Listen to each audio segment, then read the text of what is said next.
El acta de la sesión número 7 se da por aprobada por no haber sido objeto de observaciones y el acta de la sesión número 8 se encuentra a disposición de las señoras y señores diputados. El señor secretario dará lectura a la cuenta. Don Álvaro. Gracias, estimado señor presidente. Se da cuenta de los siguientes documentos que han llegado a nuestra comisión. Documento por el cual las diputadas señoras Lorena Pizarro, Lorena Fríes y Emilia Schneider y Ana María Gamuri rectifican una indicación al proyecto de ley de maternidad subrogada, boletín número 17.337, que hubo un plazo de indicaciones y mandar una indicación adecuatoria al numeral 3. El comparado está en sus pupitres.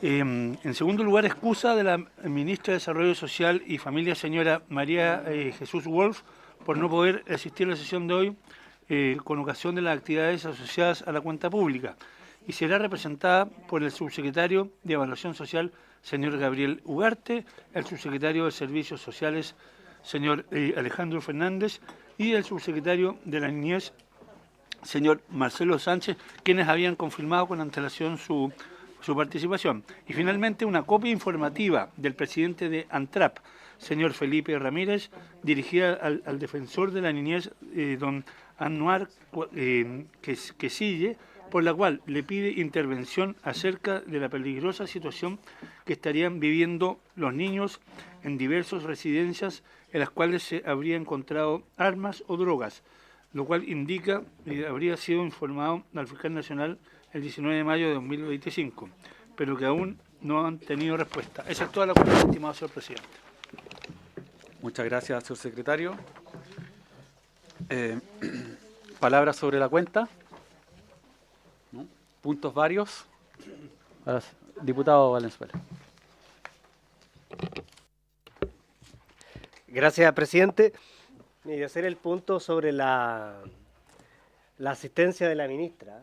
Por otras razones, yo conversé con la ministra durante la semana y ya sabía que ella no iba a venir, pero tengo la impresión de que no le quedó tan claro a ella que hicimos un punto especial a este respecto en la comisión, en que solicitamos, de hecho fui yo expresamente el que solicitó que fuera con la presencia de la ministra, sin perjuicio del aporte y nada, por favor, contra los subsecretarios, todo lo contrario, pero lo señalamos esa vez, vamos a hablar una materia que es dura, que no es técnica, que es política.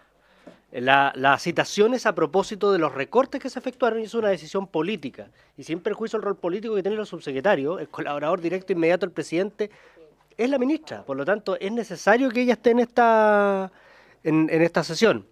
No, yo por favor no tengo ningún interés en dilatar esto, escucharemos las presentaciones, pero yo lo que sí pido, presidente, es que en lo sucesivo, cuando se hacen estos puntos, efectivamente quede muy bien establecido, ya sea en las citaciones o en la conversación formal e informal que se hagan con la ministra, porque yo lamento mucho que esta discusión la tengamos que llevar sin ella. Y en segundo término, sobre la metodología, usted es el que dirige la sesión, desde luego, presidente, pero yo lo que le solicito respetuosamente es que generemos una dinámica que permita poder satisfacer lo que está detrás de esta citación, y es conocer el detalle de cómo se van a imputar estos recortes en cada uno de los servicios. Y eso involucra que no podemos tener exposiciones, que yo sé además por el conocimiento que tiene la materia los subsecretarios se entusiasman, pero no nos sirven exposiciones de media hora sin que podamos hacer contrapuntos en la materia, porque si no nos vamos a comprender y vamos a seguir dilatando esta discusión que en realidad ya no tiene mucho sentido, porque tenemos que entrar en temas legislativos. No sé si tiene alguna sugerencia, diputado, pero al respecto, diputada Frías, pero yo lo que sugiero, así a buena primera, es que por cada exposición de un subsecretario después vengan las preguntas, sin perjuicio de que se puedan hacer preguntas sobre el punto, digamos, rápidas, más allá de preguntas como muy de fondo, que es como la dinámica habitual. Diputada Frías. Gracias, presidente. En el mismo sentido que decía el colega Valenzuela, quizás en las invitaciones o en las acá a la comisión debiéramos invitar a la ministra de manera tal que o viene o no viene, pero ya nos está pasando recurrentemente. Yo entiendo, tienen muchas cosas que hacer y por favor, no es nada contra los subsecretarios que tienen elementos, obviamente son los que saben técnicamente de los temas, pero finalmente la responsabilidad política la tiene en este caso la ministra, y pediría que a futuro las invitaciones vayan destinadas a la ministra, y efectivamente cuando queramos profundizar en temas técnicos, invitemos a los subsecretarios. Pueden venir los subsecretarios con la ministra, evidentemente, pero si no viene la ministra, debiera ser un acuerdo de esta mesa, digamos, que puedan estar los subsecretarios. Y eso se pierde si uno manda una citación en el que en realidad da un poco lo mismo si vienen los subsecretarios o viene la ministra. Entonces, que quedara más clarito eso. Bien, diputada. O sea, este es un tema lo suficientemente técnico, de hecho, por eso se invitó a los subsecretarios. Diputada Pizarro. Sí, presidente, gracias. Yo creo que es un tema profundamente político más bien, porque son decisiones políticas lo que significan los recortes. Yo tengo una preocupación y la quiero expresar acá. Nosotros tenemos que legislar y hay varios temas en carpeta a legislar. Pero empiezan a surgir rumores que no son tan rumores porque finalmente son opiniones de las organizaciones de trabajadores que hablan de los recortes que se vienen, por ejemplo, a Mejor Niñez y otros. Yo entiendo, ni siquiera sé si me parece ya seguir esperando a la ministra, pero sí yo pido, presidente, por su intermedio, que los subsecretarios, y lo digo con mucho respeto, nos den respuesta a lo que estamos pidiendo. Nosotros representamos a un poder del Estado. No es una cosa antojadiza de qué decimos o no. Nosotros ya les hemos escuchado en unas exposiciones bastante interesantes respecto que podemos estar o no de acuerdo a cómo se va a avanzar en este periodo. Pero distinto es que nos digan hoy día dónde se van a realizar estos recortes, porque si no, con el mismo respeto, presidente, si vamos a escuchar lo mismo de la vez anterior, y lo digo por la responsabilidad que me compete como diputada de esta comisión a la cual le tengo una especial dedicación, si vamos a escuchar lo mismo de la otra vez, de verdad que no es el objetivo de la visita. Nosotros necesitamos saber en qué se van a hacer los recortes, de qué montos y a quiénes van a afectar y cuáles van a ser las consecuencias, porque cuando hay recortes hay consecuencias. Yo les pido con mucho respeto por intermedio del presidente que esto sea así, porque si no, de verdad, no tiene mucho sentido. Lo quiero decir porque me provoca una cierta indignación, porque no basta decir no estamos preocupando de los niños y niñas. De verdad tiene que ver con el área que ustedes tocan, es de extrema importancia. Y si no quiero creer que la ausencia de la ministra signifique que no le da la importancia a un tema tan relevante para esta comisión, yo espero que para la mayoría de la comisión. Muchas gracias, presidente. Gracias, diputada. Diputado Lorca. ¿Sí? Sí. Sí, presidente, bueno, saludar a los subsecretarios y a los colegas. Por su intermedio, solicitar poder recibir en audiencia a Ruby Johnston. Ella es de World Without Orphans, ¿verdad? Una experta, reconocida líder global, capacitadora y consultora especializada en desarrollo de capacidades y protección infantil en relación a hoy día la urgencia que tenemos de los 700 niños aproximadamente que entre 0 y 3 años en residencias, que pudiera venir a exponer su experiencia al respecto y además en relación al crecer en familia, ¿verdad? Y el plan que se ha planteado. Quería solicitar por su intermedio la unanimidad aquí de los colegas presentes para escucharla en una próxima sesión.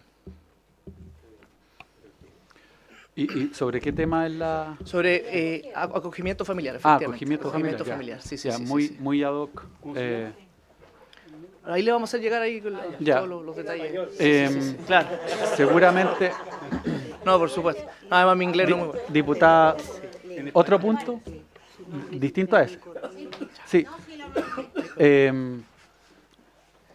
Veamos veamos, no sé si tiene alguna, ella va a estar, Sí, va a estar efectivamente en la semana subsiguiente, el lunes 15, si no me ya. equivoco. Sí, Es el con lunes fecha. 15 va a estar en Chile, claro, porque va a estar una semana acá en Chile dando charlas en distintos lugares, etcétera. De hecho, bueno, ahí le vamos a llegar una invitación el viernes 19 a un encuentro nacional por la infancia que vamos a tener en el Salón de Honor en el ex Congreso. Sería muy importante que pudieran participar. Ya. Sí, sí, sí.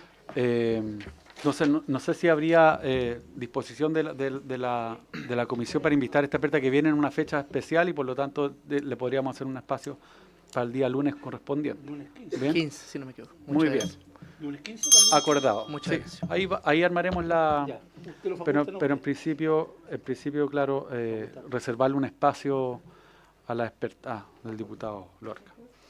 Más puntos, varios, diputada Pizarro, perdón, me había dicho usted. Sí, lo primero que quisiera decir es que yo comparto las visitas, vaya la redundancia, de personas que representan órganos internacionales. Oh, se me cayó, perdón. Quiero decir gracias, que lo comparto. Solo quiero pedir, porque tengo una experiencia con la diputada Fríes, muy lamentable que en la Comisión de Derechos Humanos una vez tuvimos 2 diputados. Solo quiero señalar que ojalá dar la unanimidad signifique que vamos a estar, porque cuando vienen invitados internacionales, no sé por qué, creemos, lo vivimos, que no es obligación estar y es muy vergonzoso. Lo quiero decir porque me parece que es algo que debemos establecer en la comisión. Lo segundo que quiero decir, presidente, nosotros en Tabla teníamos invitar a las asociaciones de funcionarios de Mejor Niñez, que se supone era en esta sesión y no los veo. Se supone que era y no están acá. Yo quiero pedir que la próxima reunión reactivemos aquello que estaba pendiente para discutirlo. Si se discutió la última semana, allá. Entonces pido que se reactive porque hay un listado que terminábamos con ellos que era para ver precisamente los temas de Mejor Niñez que varias y varios acá denunciamos. Entonces quiero pedir que eso lo reactivemos, ojalá, porque se supone esta semana y veo que no se acordó las últimas semanas. O sea, siempre van a estar considerados. Yo personalmente los tenía no a fecha cierta, porque por un lado porque efectivamente había un acuerdo para tratar en una sesión especial el tema del reajuste del 3%, por un lado, y por otro porque efectivamente cuando invitamos en 2 sesiones ya a la Comisión de Verdad y Niñez, además, ¿cómo se llama?, con las asociaciones de víctimas, hubo una queja de parte de los diputados que efectivamente era mejor ver los temas, digamos, de manera separada, porque si no se generaba mucho desorden y no había espacio suficiente para que todos puedan ver. Entonces, efectivamente podemos darle un espacio especial a las asociaciones para que vengan a hablar sobre un tema que les afecta muy concretamente. El otro día estuve yo reunido con la ministra Gulf y precisamente una de las cosas que le tocamos es que no solamente los niños están viviendo una tragedia, digamos, en muchas residencias, sino que también muchos funcionarios que están atendiendo niños sin condiciones, sin herramientas, y es algo de lo que también hay que hacerse cargo, por el mismo bienestar de los niños. Entonces, es algo que tenemos presente y yo por lo menos sé que lo que escuché el otro día, que también lo tienen muy considerado. Así que vamos a ordenar eso para precisamente invitar a estas asociaciones, que sería ANTRAP, Anfusebna, y yo creo que hay otra más, sí. Sí, por ahí está anotado, estamos en vivo para que no nos juzgue esa asociación de que nos hemos olvidado su nombre, pero sepan que están muy considerados. ¿Ya? ¿Ah? Diputada. Quiero saber si vamos a escuchar primero la presentación de los invitados, de los subsecretarios, y después van a hacer preguntas. Sí, así es. Primero va a partir el subsecretario Fernández, vamos a dar un espacio específico para lo que él tenga que exponer y después vamos a seguir con los otros subsecretarios, independiente de que puedan haber interrupciones, ¿cierto?, sobre un punto para que la discusión no sea... Sí, después. Eso, no sé si hay más puntos varios. ¿Estamos? Si no, ya podemos iniciar la orden del día para hablar ya ahora en un sentido más detallado, porque es cierto, se habían dado algunos lineamientos, esta comisión pidió más detalle y hoy día los diputados acaban de hacer el punto de que esperan ese mayor detalle en los reajustes del 3% que están, digamos, que afectan aquí sobre todo lo que es la inversión social del gasto público. Y para eso están los 3 subsecretarios a quienes volvemos a darles la bienvenida. Y va a partir esta exposición el subsecretario de Servicios Sociales, don Alejandro Fernández. Gracias de nuevo, micrófono todo suyo, aquí lo escuchamos y el que quiera hacer preguntas podemos ir viéndolo en el camino. Muchas gracias. Muchas gracias, diputado, presidente de comisión. Hola, aprovecho también de saludar a todos los diputados y diputadas. Estamos muy disponibles a mostrar todos los datos y a responder todas las preguntas. La primera vez que estuvimos acá en la comisión se hicieron algunas preguntas, pero como les dijimos, ni siquiera se había enviado el decreto a Hacienda. Entonces creíamos que necesitábamos mayor certeza para mostrar los ajustes. Y de hecho, igual lo hago presente también después, este decreto todavía está en trámite de toma de razón, ¿ya? Por lo tanto, tampoco lo que les vamos a contar está legalmente, digamos, todavía no están los efectos de ese decreto hasta que se tome razón, como bien saben ustedes, ¿ya? Entonces eso es importante como dar ese marco previo. Bueno, aquí y aprovecho también de volver a excusar a la ministra. Hoy día, como ustedes saben, después de la cuenta pública, o como bien de saber muchos, porque se hace regularmente, había comité político. Ahí la ministra integra el comité político. Entonces, ella tenía mucho interés en participar. Y de hecho, ella se involucró directamente con nosotros. Hizo un trabajo muy intenso con la ministra para hacer todos estos ajustes presupuestarios. Esperamos poder representarla bien en las preguntas que ustedes tengan y, por supuesto, en el futuro podrán tener la oportunidad de volver a citarle y conversar con ella. Bueno, solamente contexto, nosotros hemos querido agregar unas slides al principio pensando que esto es de cara a la ciudadanía, ¿cierto? No solamente de cara a los parlamentarios y parlamentarias. Algunos no necesariamente manejan bien las leyes de presupuesto, ¿cierto? Y tienen muchos tecnicismos. Esto solo a modo de contexto, ¿cierto? Ustedes lo conocen. El Ministerio de Hacienda anunció la implementación de un plan de ajuste fiscal cuya primera fase se iba a realizar durante el mes de marzo de 2026. Esto, como saben, fue un trámite entre los ministerios con el Ministerio de Hacienda, el ingreso a la Contraloría, y como saben, algunos se tomaron de razón, otros todavía están en trámite. Y acá está la solicitud, que era específicamente de un 3% por cada partida. Eso ya es importante, porque la partida, como veremos, representa el presupuesto completo del ministerio. Y por lo tanto no significa que tenga que ser una reducción, una rebaja, un ajuste parejo, ¿cierto?, a cada servicio, subsecretaría, programa, sino que lo importante era que la partida total se reflejara. Esto, para tener unos números como contexto, ese es el presupuesto del Ministerio de Desarrollo Social y Familia, 1.635 millones de dólares. La rebaja, si se aplicaba el ajuste del 3%, eran 49 millones de dólares. Finalmente, después de un trabajo largo que se hizo con DIPRES, con el Ministerio de Hacienda, se llegó a una rebaja de 2,24%, a 36,6 millones de dólares. Y como bien decía, esto todavía está sujeto a la toma de razón de la Contraloría.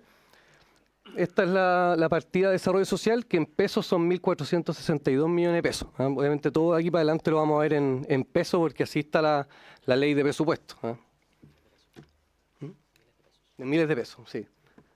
Acá están los subtítulos, que es importante igual entenderlo, ¿cierto? Primero están las partidas que tienen que ver con el presupuesto de un ministerio o de otra institución, ¿cierto? Después los capítulos, como ven acá, se dividen entre las subsecretarías y los servicios dependientes, los programas que corresponden a áreas específicas dentro de la institución, los subtítulos, que tienen que ver con el tipo de gasto, que ahí lo voy a mostrar en la siguiente slide, ítem de asignación, que es cuando el subtítulo se abre, ¿cierto? Y uno ve no solamente que es un gasto en personal, sino también en qué específicamente se gasta ese subtítulo, y la glosa, que como saben tiene que ver con distintas condiciones que se agregan siempre a discusiones parlamentarias, ¿cierto? Por ejemplo, establecer una periodicidad para rendir cuenta al Congreso, ¿cierto? Una forma de rendir fondos, o incluso fijar específicamente que tales recursos se destinan a tal institución. Todo eso tiene que ver con la glosa presupuestaria. Entonces, sí, está enviado. Entonces, aquí Como digo, es importante darle esta información porque además uno después pone el ojo en algunos subtítulos más que el otro, ¿cierto? Que uno sabe cuáles son los que pueden generar mayor o menor impacto a nivel ciudadano. El 21 del gasto en personal, ¿cierto? Remuneraciones, otros gastos relativos a personal. Acá están tanto los honorarios, contratas como plantas.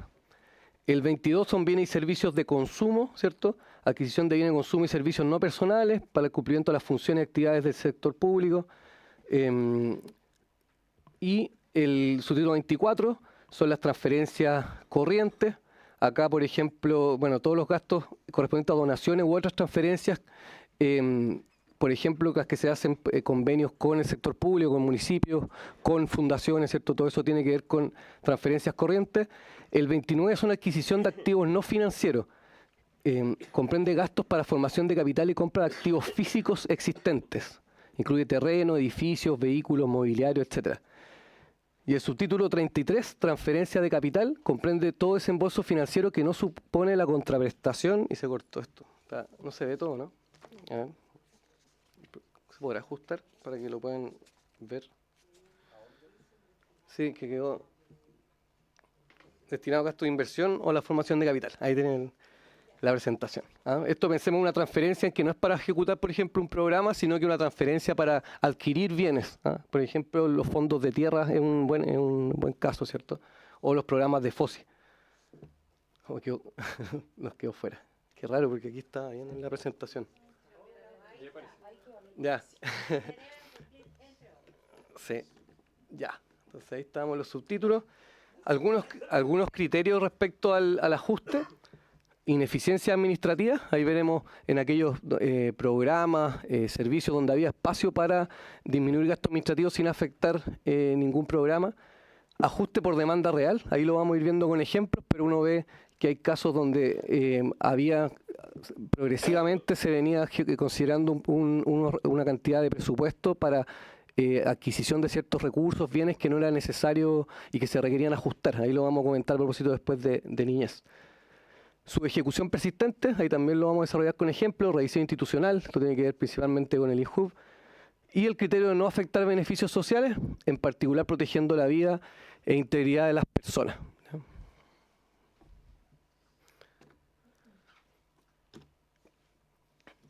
Acá está el presupuesto total de la subsecretaría y como pueden ver, el ajuste hay un porcentaje en gasto en persona, transferencias corrientes y en adquisición de activos no financieros. En el caso de gasto en persona, para aclararles, salvo el caso de INJUV que lo veremos más detallado, son cargos de subtítulo 21, cargos que están vacantes y que no se están completando, ¿ya? No tiene que ver con rebajas de presupuesto por términos de contrata, sino porque no se están ocupando esos cargos que estaban disponibles, ¿ya? Y aquí tenemos el detalle de los ajustes, el programa de apoyo y monitoreo y supervisión a la gestión territorial. Acá lo que existía era un convenio con el Banco Mundial, que se venía desarrollando hace unos años, y se pone término a ese convenio. Se implementó hasta el año pasado, había una fase de acompañamiento este año, pero eran recursos que se podía prescindir y hay capacidad instaladas dentro de la subsecretaría, así que se termina ese convenio, no afecta ningún tipo de beneficio social. Está la Fundación de las Familias, que eso lo vamos a ver más en detalle en la siguiente slide, porque me imagino que hay más interés, que es donde el mayor ajuste presupuestario en esta subsecretaría. Elige Vivir Sano, como saben, está la Secretaría de Elige Vivir Sano dentro de la Subsecretaría de Servicios Sociales. Acá aplicamos un criterio respecto a fondos concursables, ¿ya? Se redujo un 25% de los fondos concursables. En el caso de los fondos, como ustedes saben, concursables, justamente no hay un beneficio social permanente, cierto programa ejecutando, sino son distintas iniciativas que presentan organizaciones, que muchas veces iniciativas acotadas, que pretenden muchas veces buscar innovación social, etcétera, pero que no genera un programa con una cobertura determinada, evaluación y por lo tanto beneficiarios regulares. Y por eso se aplicó ahí esa rebaja. Programa Red Integral de Protección Social. Este es un modelo de gestión del Estado que coordina y simplifica el acceso a beneficios, bonos, subsidios y servicios. El RPS. Sí. Por ejemplo, Chile Atiende tiene acceso a esta plataforma. Aquí tiene que ver la rebaja tiene que ver con bienes y servicios, ¿ya? No afecta en ningún caso el funcionamiento del modelo de gestión. Por ejemplo, se redujo en muchos de estos casos algunos gastos de capacitaciones que iban a ser presenciales, por ejemplo, el arriendo de un salón, los coffee, ese tipo de cosas, ¿no? Pero no afecta en ningún caso el uso y la gestión de esa plataforma. El apoyo a la selección de beneficios sociales, también en un ajuste, también una plataforma técnica del Ministerio, que su función es utilizar la información socioeconómica para identificar, caracterizar y seleccionar a los beneficiarios de los programas. Y ahí nuevamente tiene que ver con una reducción principalmente en activos no financieros, plataforma, equipamiento tecnológico, contact center y otras cosas que no se requerían, se podía mantener funcionando en buenas condiciones la plataforma sin requerimiento de esos recursos adicionales.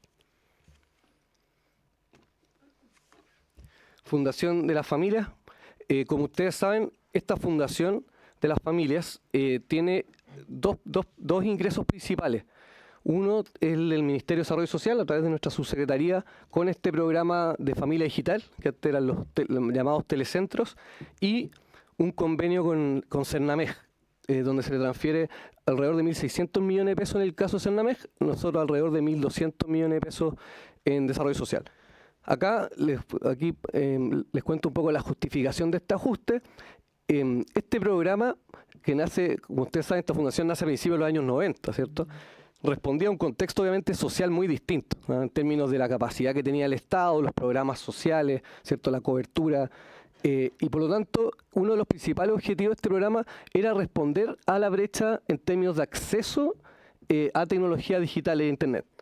Y eso evidentemente ha cambiado mucho, ¿cierto? Hoy día el 90% de los hogares cuenta con acceso a Internet y la tenencia de dispositivos móviles también alcanza a niveles superiores al 85% de la población. Y de hecho, acá lo que hicimos fue acelerar un proceso que se venía desarrollando. Si se fijan, ahí está. En los últimos años habíamos pasado de 119 a 41 centros. De hecho, el año pasado solamente se redujeron, si no me equivoco, eran 15 centros a fin de año. O sea, este es un programa que ya había bastante consenso a nivel de gobierno, de Estado, de que había que ir reduciéndolo. Como decía, hoy día además existen otras plataformas, además del mayor acceso a Internet y a tecnología de las familias, se está ocupando mucho de los telecentros como una especie de Chile Atiende. Y la verdad que hoy día Chile Atiende tiene una cobertura de comunas muy amplia, por lo tanto también uno debería pensar que la forma más efectiva de cumplir esos objetivos es ampliando el Chile Atiende más que utilizando este tipo de organizaciones. Y en este caso esta reducción equivale al 50% de los recursos que se debían traspasar. Esto les voy a hacer dos comentarios que exceden nuestro ámbito de la subsecretaría.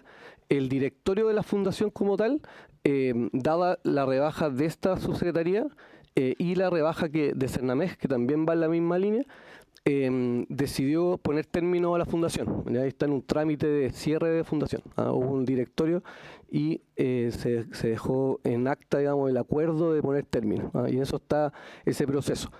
Como les decía, ahí, para profundizar sobre eso, lo más conveniente es hablar directamente a nivel del directorio. Lo que sí puedo hacerme cargo, como digo, es respecto al convenio específico que tenemos con los telecentros, y que, de hecho, al momento de ver con los funcionarios este ajuste, ellos mismos manifestaron que era más conveniente también cerrar el programa de Cernamej, porque finalmente en términos administrativos era muy difícil manejar esa fundación sin las dos líneas de los convenios. Eso la verdad que no tiene mucho, simplemente era mostrar un poco la baja del presupuesto el último tiempo, pero no es mucho más. Bueno, acá solamente le aprovechamos a comentar esto, además de los temas que hablamos a nivel programático, también tiene un déficit importante, y de hecho se aprobó el presupuesto para este año de la FUNFA sin tener financiado totalmente los costos de este año. Entonces viene arrastrando déficit de los últimos tiempos. Además tiene una deuda de alrededor de 500 millones de pesos más este déficit, entonces es una situación financiera muy compleja. La verdad yo, más allá del juicio que puedan tener ustedes y que estamos obviamente muy abiertos a poder escucharlo, fue acelerar un proceso que ya venía dándose, y que de hecho pareciera mucho mejor, más transparente de cara también a los trabajadores, hacerlo de forma ordenada, comunicarla y evidentemente, me imagino una de las preocupaciones de ustedes como diputados o diputadas, cumplir con todas las obligaciones legales que correspondan para poner término obviamente a esos contratos. Pero es una decisión que todos, ya había mucho consenso de tomarla, pero que se había postergado finalmente. Muchas veces cuesta tomar decisiones difíciles. Este convenio del programa está para toma de razón en Contraloría también, así que solamente se traspasó el anticipo que permite el convenio y el resto estamos esperando la toma de razón de Contraloría. Aquí hay otro efecto importante a propósito del convenio, que como el decreto no fue tomado razón, está frenando un montón de efectos, de consecuencias a nivel presupuestario y legales. Entonces, por ejemplo, el caso de FUNFA, dado que ya pasamos junio, los trabajadores siguen, por lo tanto, hasta finales de junio, ¿cierto? Al menos, y por lo tanto se tiene que pagar todos los sueldos de un mes más. Eso va a ir afectando el decreto. Y se los cuento porque probablemente vamos a tener que tener una reunión más adelante donde veamos esos ajustes que hay que hacer. Y lo mismo nos pasa en los otros programas de servicios, porque nosotros hicimos obviamente el ajuste calculando una cantidad de meses del resto del año. En INJUV pasa exactamente lo mismo. Y por eso también se los quiero transparentar que esto probablemente va a requerir nuevos ajustes. La Fundación informó de la coordinación en el traspaso de los 41 centros de familia digital a las municipalidades. En eso estamos trabajando. Nosotros estamos tomando contacto con los municipios porque entendemos que más allá del uso del programa digital, ¿cierto? Para efectos de acceso a Internet, es un espacio que las comunidades lo utilizan, y de hecho se les da distintos tipos de usos según la comuna. Entonces lo que estamos hablando con las municipalidades es que si ellos quieren y pueden disponer de ese espacio, estamos totalmente, digamos, disponibles para hacerlo. Por eso tiene que ver con el inmueble, pero también con el equipamiento que tiene el centro. ¿Ya? Y aquí actualmente 25 municipios han declarado interés en sostener estos espacios. Obviamente hay que revisar caso a caso, algunos son del MIMBU, otros son de bienes nacionales, otros son del municipio mismo. Es un trabajo que hay que hacer bien uno a uno. FOSIS, Fondo de Solidaridad e Inversión Social, acá una rebaja de un 0,8%. También gasto en personal el 1%, casi 2% viene de consumo, muy poco en transferencias, 0,81%, adquisición de activos financieros, casi un 3%, y transferencias de capital.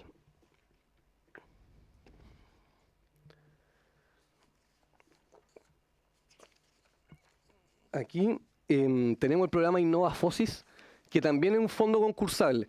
Aplicamos el mismo criterio que se aplicó respecto al IGIR Sano, en un fondo se redujo un 25%, se ajustó. Esta es una iniciativa donde el gobierno financia proyectos piloto para probar nuevas soluciones que busquen la superación de la pobreza. Tiene que ver con fondos para innovación social. Después, apoyo a la gestión Innova FOSIS. Esto es lo mismo, el fondo de Innova FOSIS va asociado también a gastos de administración, ¿cierto? Por lo tanto, si se disminuía los recursos en el fondo, también se ajustaron proporcionalmente los gastos de administración del fondo. Acompañamiento familiar integral. Este es un programa que tiene por objeto trabajar con familias vulnerables a través de sesiones de apoyo psicosocial y sociolaboral. Acá tiene que ver fue un ajuste de un 0,57% y que tiene que ver con un tema de eficiencia administrativa. Lo que se ve en el comportamiento de este programa, que se está asegurando y que se mantiene en 99,4% del presupuesto, es que hay muchos lugares donde al ejecutar el programa siempre queda un saldo, que de hecho después como los municipios piden ejecutarlo en algo, como quedan recursos disponibles, por lo tanto fue un ajuste muy acotado, pero que se asegura de todas maneras la ejecución de ese programa de FOSIS. Comunidades solidarias, acá este es un programa también acotado en términos de cobertura e impacto. Hay 2 municipalidades que no presentaron rendición y por lo tanto no van a continuar desarrollando el programa, y esas 2 municipalidades fueron las que se rebajaron, que equivale a un 13%, 13,85%. El INJUV, acá obviamente aquí nos desarrollamos más este tema y estamos muy disponibles también a venir a otra sesión especialmente a abordarlo. Acá sí, como ven, la rebaja en el subtítulo 21, gasto en personal, es de un 50%. Como veremos, la distribución del presupuesto es muy alta en personal y en gasto administrativo, por lo tanto, una rebaja relevante sí o sí va a tener efectos principalmente en ese subtítulo. Bienes y servicios, pues casi 14%, transferencias corrientes un 82%. Sí. Aquí están ahí.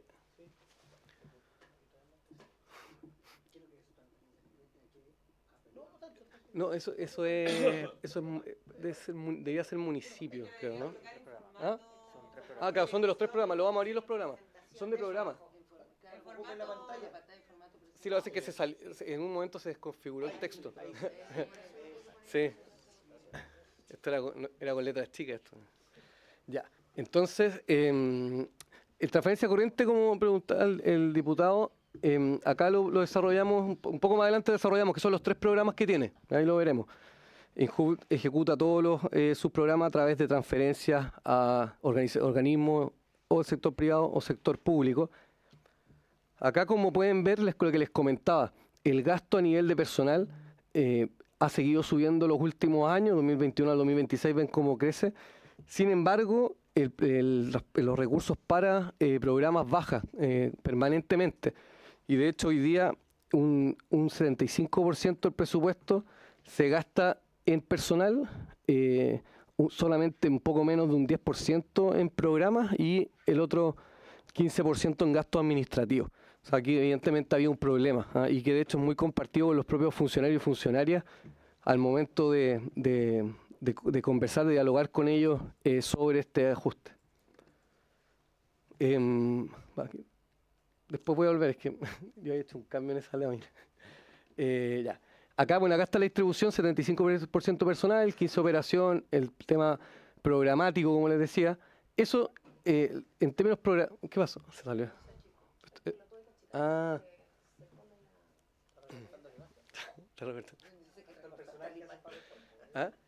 El diputado me dice que recortamos hasta la imagen. Ya. Estuvo buena. Ya. Perdona que después igual les dejamos la presentación. Disculpen ese tema. Entonces lo tienen. Ya, sí, porque no era la idea que estuviéramos achirando los ojos para poder leer. Ya. Bueno, aquí a propósito, más allá de los desafíos hoy día de juventud que podemos conversarlo, dado el bajo porcentaje que se destina a programas, que era menos de 1.000 millones de pesos para este año, solo cubre un 0,7% de la población joven. O sea, finalmente una institución que ejecuta poco recursos para programas, por lo tanto tiene una baja cobertura, pero además tiene otros problemas más de fondo, y que de hecho la comisión asesora del exministro Marcel lo identificó, que era la duplicidad de programas, porque dado que el INJUV es transversal a distintos temas, ¿cierto? Hay temas de cultura que son de juventud, de deporte, de salud, de educación. Cuando desarrolla un programa, por ejemplo, vinculado a salud, bueno, se genera una duplicidad en algún aspecto respecto a la oferta de salud. Y por eso, de hecho, la propia comisión del exministro Marcel pidió evaluar la continuidad de la institución, lo cual muestra también que había un consenso importante.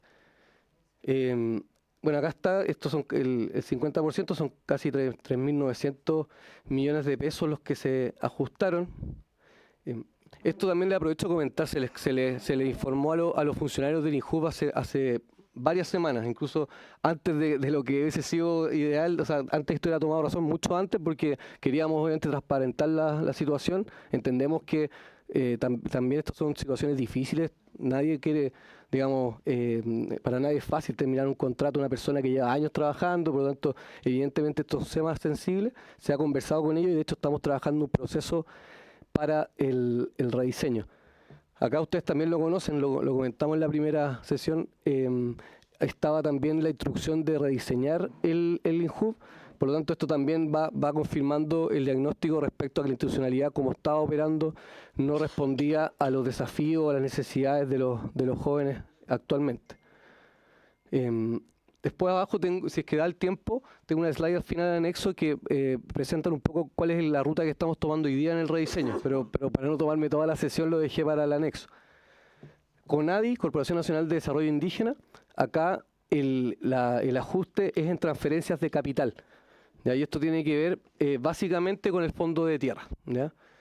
Como pueden ver en la lámina, el presupuesto lo que hicimos fue ajustarlo a la ejecución que tuvo el año anterior. Y si miran, de hecho, son 3 filas, ¿cierto? La que dice ejecución, ese cuadro azul más oscuro, pueden darse cuenta que en el año que más se ejecutó fueron 86.000 millones, el 2024. El año pasado casi 84.000 millones. Entonces lo que se hizo acá fue ajustarlo, dejándolo muy similar al monto que se ejecutó el año pasado. Por lo tanto, no habría una disminución en términos de compra de tierra, sino que se le daría continuidad presupuestaria. Como pueden mirar, en general se han dado recursos altos en las leyes de presupuesto y después se terminan rebajando a fin de año. Esto es una práctica muy habitual que uno ve en el gobierno para poder cumplir con una ejecución alta. Por ejemplo, el año pasado eran 91.000 millones y después durante el año lo bajaron a 84.800 para tener una ejecución más alta, ¿cierto? Entonces, incluso miren el año 2023 eran 84.000 millones iniciales y se ejecutaron 56.000. O sea, casi como 28.000 millones de pesos que no se ejecutaron. O sea, había una mala proyección. Y aquí obviamente la pregunta que uno se puede hacer es, bueno, pero ¿por qué no mejoramos la eficiencia, ¿cierto? Y ejecutamos los recursos. Pero acá el tema es complejo, obviamente, porque más allá de las buenas intenciones del director anterior de CONADI, que no me cabe duda que él intentó comprar lo máximo que pudo de tierra, hay que buscar compradores, o sea, vendedores, ¿cierto? Hay que encontrar vendedores, personas que estén dispuestas a vender la tierra, hay que negociar precios, son procesos largos. Y por lo tanto, incluso en un buen escenario, como digo, no superaba los 86.000 millones de pesos de ejecución. Servicio Nacional de Discapacidad. Acá el ajuste es en transferencias corrientes. Estos son dos programas que también, como suele pasar en muchos otros servicios ministerios, ambos programas son muy similares en términos de hacen transferencia de recursos a organismos públicos para generar una cultura de inclusión de personas en situación de discapacidad.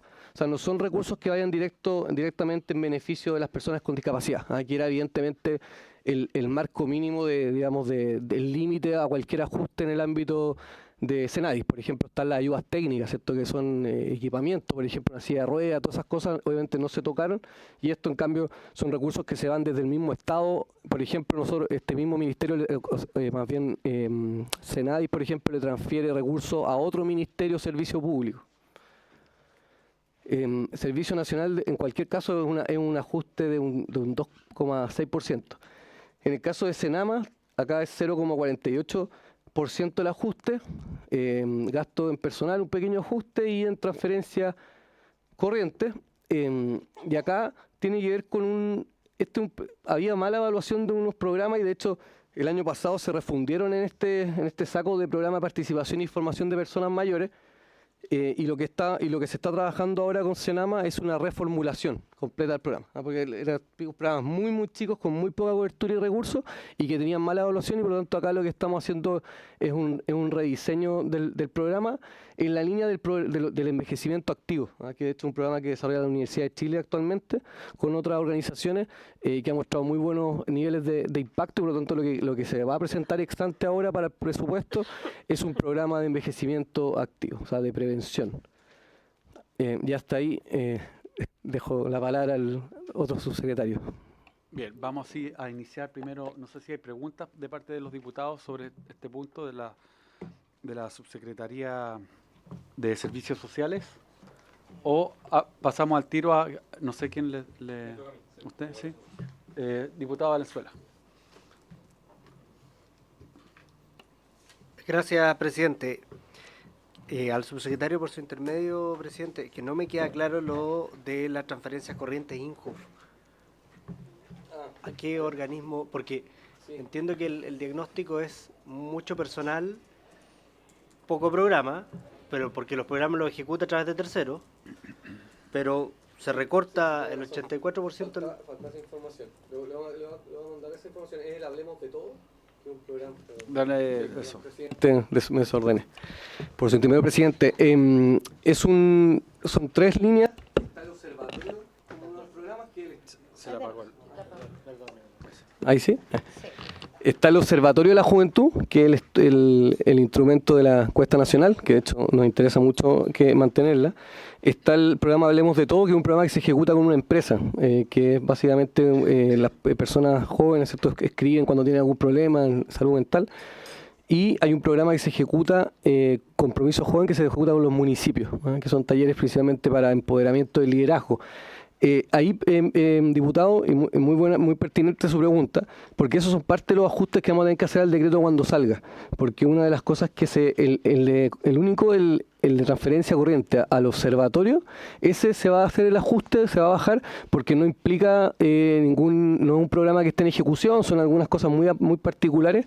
En el caso del programa de municipal, se va a mantener los recursos para los municipios que ya venían ejecutando, lo que se va a hacer es que no va a aumentar a nuevos municipios, porque esto dura 2 años el programa, y en el caso de Hablemos de Todos, se va a asegurar la continuidad hasta fin de año del programa.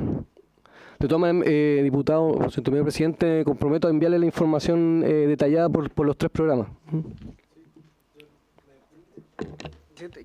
Yo le agradezco, subsecretario, sí, solo que me llama la atención que el presupuesto es, insisto, mucho personal, poco programa, recorto la mitad del personal, ok, pero recorto el 82% del programa. Porque entiendo que no ejecuta nada directo, sino que ejecuta todo a través de terceros. Entonces, la proporcionalidad se desvirtúa más aún. O sea, esa mitad de gente, ¿qué va a ejecutar? No sé, entiendo la pregunta. A ver, lo que estamos haciendo, esto finalmente es un periodo este es un proceso de cierre, lo podemos desarrollar más. De hecho, estamos trabajando en un diseño de una nueva institucionalidad que va a ir con un proyecto de ley, evidentemente, se tendrá que discutir acá en el Congreso. No creemos que esto sea automático para el próximo año, ¿cierto? O sea, probablemente el INJU va a tener que seguir un tiempo más.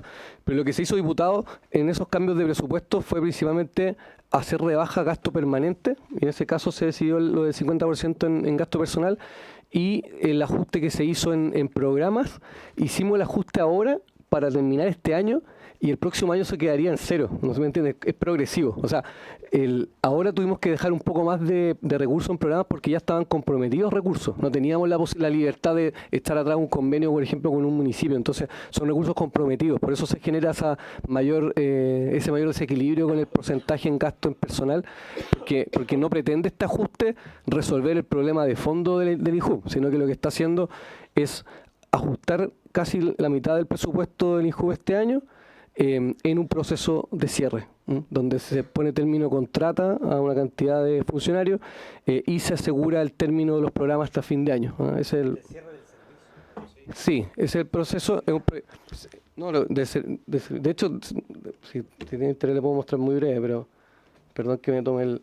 Acá, diputado, lo podemos invitar. Estamos haciendo un trabajo hoy día de diagnóstico respecto a un nuevo órgano. Vamos a hacer talleres, de hecho, esta semana comenzamos con un taller en que están los funcionarios también participando. Le vamos a mostrar la línea de tiempo. Acá nosotros tenemos como límite la nueva institucionalidad junio por la ley de presupuesto. Entonces estamos hoy día trabajando desde ya el mes pasado en un diagnóstico. Estamos haciendo estos talleres de co-creación. Y vamos a presentar la propuesta en junio, que no necesariamente es la propuesta del proyecto de ley, ¿cierto? Puede entrar primero el documento como propuesta y obviamente el compromiso va a ser que esto después vaya con un proyecto de ley que apunta a crear un órgano altamente técnico, sin ejecución programática ni territorialidad, ¿no? Sino más bien un ente técnico coordinador y elaborador de política pública, ¿no? No es para que crean que es lo mismo, pero es como cuando uno piensa en un Consejo Nacional de Educación, ¿no? Ese tipo de órganos que son transversales, altamente técnicos. Eso es lo que se está trabajando en conjunto con las asociaciones, con los funcionarios, y por lo tanto, diputado, eso va, la aprobación, o sea, bien digo, al momento que se presente este proyecto de ley, va a ir con la propuesta de nueva institución, y en la ley también va a establecer el cierre de la otra institución, que es como corresponde el cierre de un servicio. Diputado Celedón, diputada París y diputada Pizarro.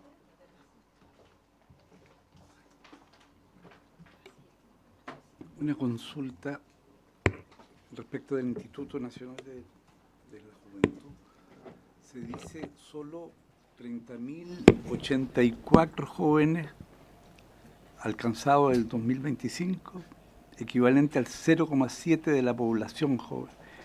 ¿Cuál es la población joven en Chile?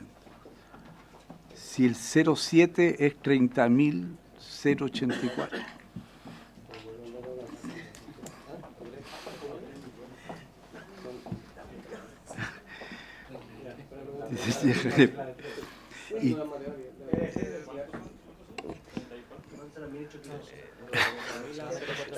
¿Ah? ¿Como 4 millones? Claro, lo que pasa es que, bueno, primero depende... ¿Qué cosa? ¿Quién da más? Ya, pues, Gabriel. Es 0,7. Son como 4 millones. Son como 4 millones y medio, 4 millones 8. 4,2 millones de la población. Y, perdón, el 37,7% tiene deuda a su nombre. ¿Eso significa CAE u otro tipo de deuda? Ah, el dato del diagnóstico, ya. Así que ahí habría otra discusión. Son en general cualquier tipo de deuda que tenga. Ya. De todas maneras, yo entendiendo la preocupación de este tema, de verdad estamos muy disponibles a venir a presentar específicamente el proceso de reformulación, rediseño, porque además sería muy bueno que puedan participar también ustedes o sugerir personas para que participen en el proceso, al que también sumamos a la UNICEF, de hecho, a este trabajo. Buenas tardes, subsecretario. A mí me gustaría a veces entender dónde estoy. De verdad que me cuesta esto.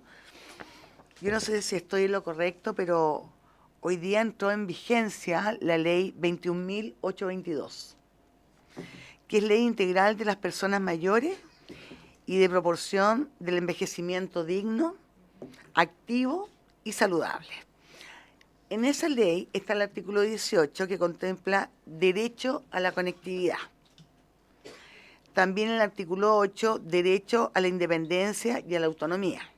Artículo 13, derecho a la educación, actividades de capacitación de oficios, ocupaciones, desarrollo de habilidades en el uso de nuevas tecnologías. Artículo 21, política nacional de envejecimiento. Hoy día entró esta ley en vigencia. Y hoy día, gentilmente, cosa que agradezco que hayan venido, porque eso de que se suspendan sesiones por la falta de ministros, me doy cuenta que se está haciendo mejor la pega. Llama la atención todo esto de verdad y siento que acá también está faltando una falta de explicación a los centros, ¿no? A los telecentros. Yo hace unos días atrás estuve con la encargada del Telecentro Santa Teresa de la Fundación de la Familia y con la encargada de la Fundación Deportista por un Sueño. Son dos fundaciones que están sufriendo recortes muy importantes para ellos. Y hasta cierre de los centros también estamos viviendo, lo cual ha despertado mucho temor, incertidumbre y angustia para los adultos mayores que aprendían lo digital, para los niños con enfermedades terminales. No estoy hablando de cualquier niño, estoy hablando de niños con enfermedades terminales que contaban una luz de esperanza para sobrellevar su diagnóstico y para sus trabajadores. Las trabajadoras, con confianza y con respeto, me dieron la oportunidad de traerles a ustedes sus preguntas e inquietudes humanas, y con ese mismo respeto les pido que puedan contestar con humanidad y honestidad.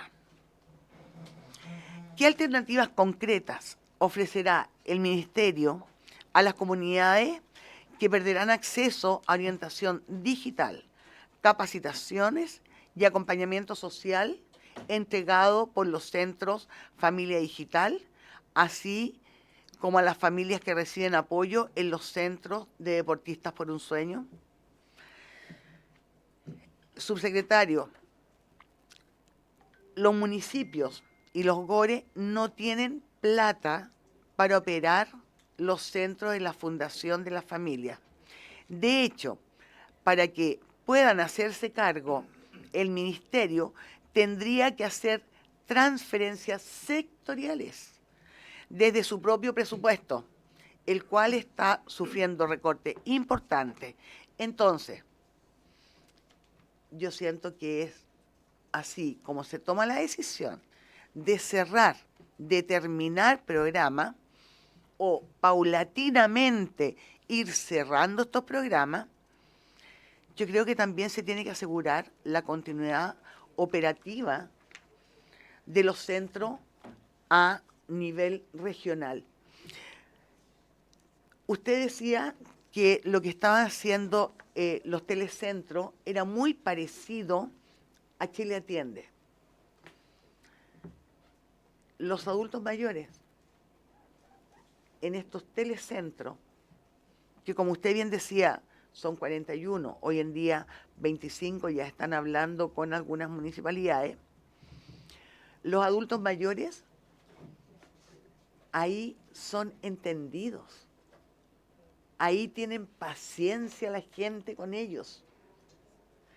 Y además, los estudiantes tienen un lugar donde son acogidos, son orientados, son acompañados, mientras su familia, por lo general, lamentablemente, madre soltera, están trabajando y llegan muy tarde a su hogar. Entonces, yo entiendo de cifras. Yo puedo decir, mire, tiene razón, son 3.000 jóvenes.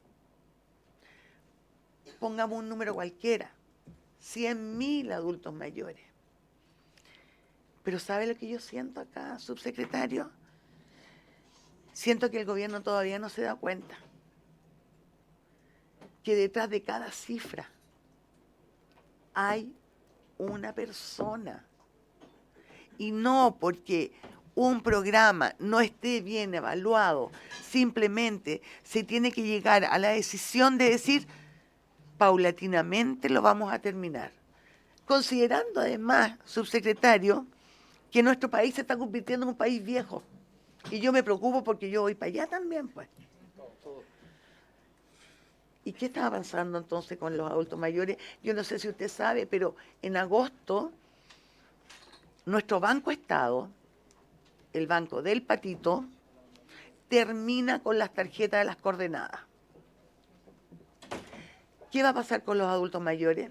¿Qué va a pasar con un adulto mayor que vive en Puente Alto y necesita hacer un trámite en la municipalidad, si antes podía hacer ese trámite o encontrar ese apoyo directamente en un centro de teletrabajo, un telecentro? Ellos lo encontraban ahí y yo estuve, yo lo vi. Y los adultos mayores le agradecían y decían, gracias a ellos estoy conectado. Me gustaría que me pudiese contestar cómo aseguramos la continuidad y tener pendiente, tener presente que un dígito representa a muchas personas. Muchas gracias, subsecretario. ¿Usted sobre el punto, diputado? ¿O son? Lo que pasa es que la diputada Pizarro tenía... Muy breve, diputada, porque está la diputada Pizarro y el diputado Ortiz que quieren... ¿Ah? Y los dos subsecretarios. Sobre el punto. Sí, que yo solo quiero adherir y complementar a lo que ha señalado la diputada Parisi, porque yo creo que en esto hay que ser honesto. Esto es hace rato ya que se dejó caer a la Fundación para la Familia, esa es la verdad las cosas. Y justamente la conversación que yo les comenté al comienzo con la ministra tenía que ver con ese tema. Yo, desde luego que le pido por su intermedio, presidenta, a los subsecretarios que transmitan la posibilidad de reevaluar esa decisión de cierre, porque lo que ocurre ahí adentro, los telecentros, el taller es una excusa. Esos son espacios de encuentro, son espacios de cohesión social, en lugares muy complejos. Los profesionales que se desempeñan ahí no hacen talleres, lo que hacen es un trabajo detrás de eso. Les podría comentar el trabajo en específico del centro de Recoleta, y me imagino que todos tienen algo similar. Y yo en primer término pedirles respetuosamente que pudiesen reconsiderar esa decisión. Y si no, que esto el motivo de la llamada a la ministra es que se elabore un plan de continuidad de estos usuarios, eso es importante. Ojalá sea en la fundación, si no es en la fundación, pero y esto es gestión. Yo estoy seguro de que es posible llegar a esa cobertura, pero en la medida que exista gestión, y yo le pido por su intermedio, presidente, al Ejecutivo de que se comprometa a elaborar un plan de continuidad a los usuarios de la Fundación, que creo que es fundamental para mantener los principios que están detrás de esto. Gracias, disculpe. Sí, no está bien, diputado. Es un buen punto el hecho de ver los usuarios, dónde van, porque efectivamente, como dice usted, aquí había como dice usted, la función era una excusa para tener un punto de encuentro. Lo que hay que hacer es transparentar eso y reacomodarlo, por así decirlo, para que esa excusa no sea una excusa, sino que sea una instancia formal. Y yo creo que el punto clave que lo dice el diputado Valenzuela es que los usuarios sigan teniendo un espacio que no necesariamente va a ser en la fundación, sino que sea en otros espacios, ¿cierto? Como se ha estado auditando absolutamente el Estado. De hecho, la gracia, ¿cierto? Y lo dijo hoy día el presidente en la cuenta pública, es que no se van a recortar beneficios sociales, eventualmente se van a reorganizar, etcétera. De eso se trata. Perdón, presidente, por su intermedio. Cuando yo escucho tanta... Cuando yo escucho en repetidas ocasiones que no se van a recortar beneficios sociales, fíjese que yo he estado tentada de preguntar directamente qué son los beneficios sociales para el gobierno. Es que, de verdad, si ustedes me dicen a mí que esto no es un beneficio social, ¿qué es? Y estamos discutiendo el recorte y la desaparición que va a tener este programa. Entonces, hablamos de no hay beneficio social, pero entonces yo creo que como comisión debiésemos pedir un listado de cuáles son, con nombre y apellido, los beneficios sociales que se consideran como beneficio social y que no se considera como beneficio social. Gracias, presidente, disculpe.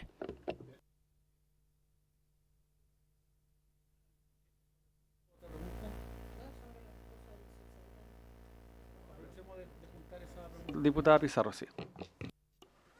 Que un poco también lo que se ha dicho. Yo la verdad que quiero expresar mi preocupación porque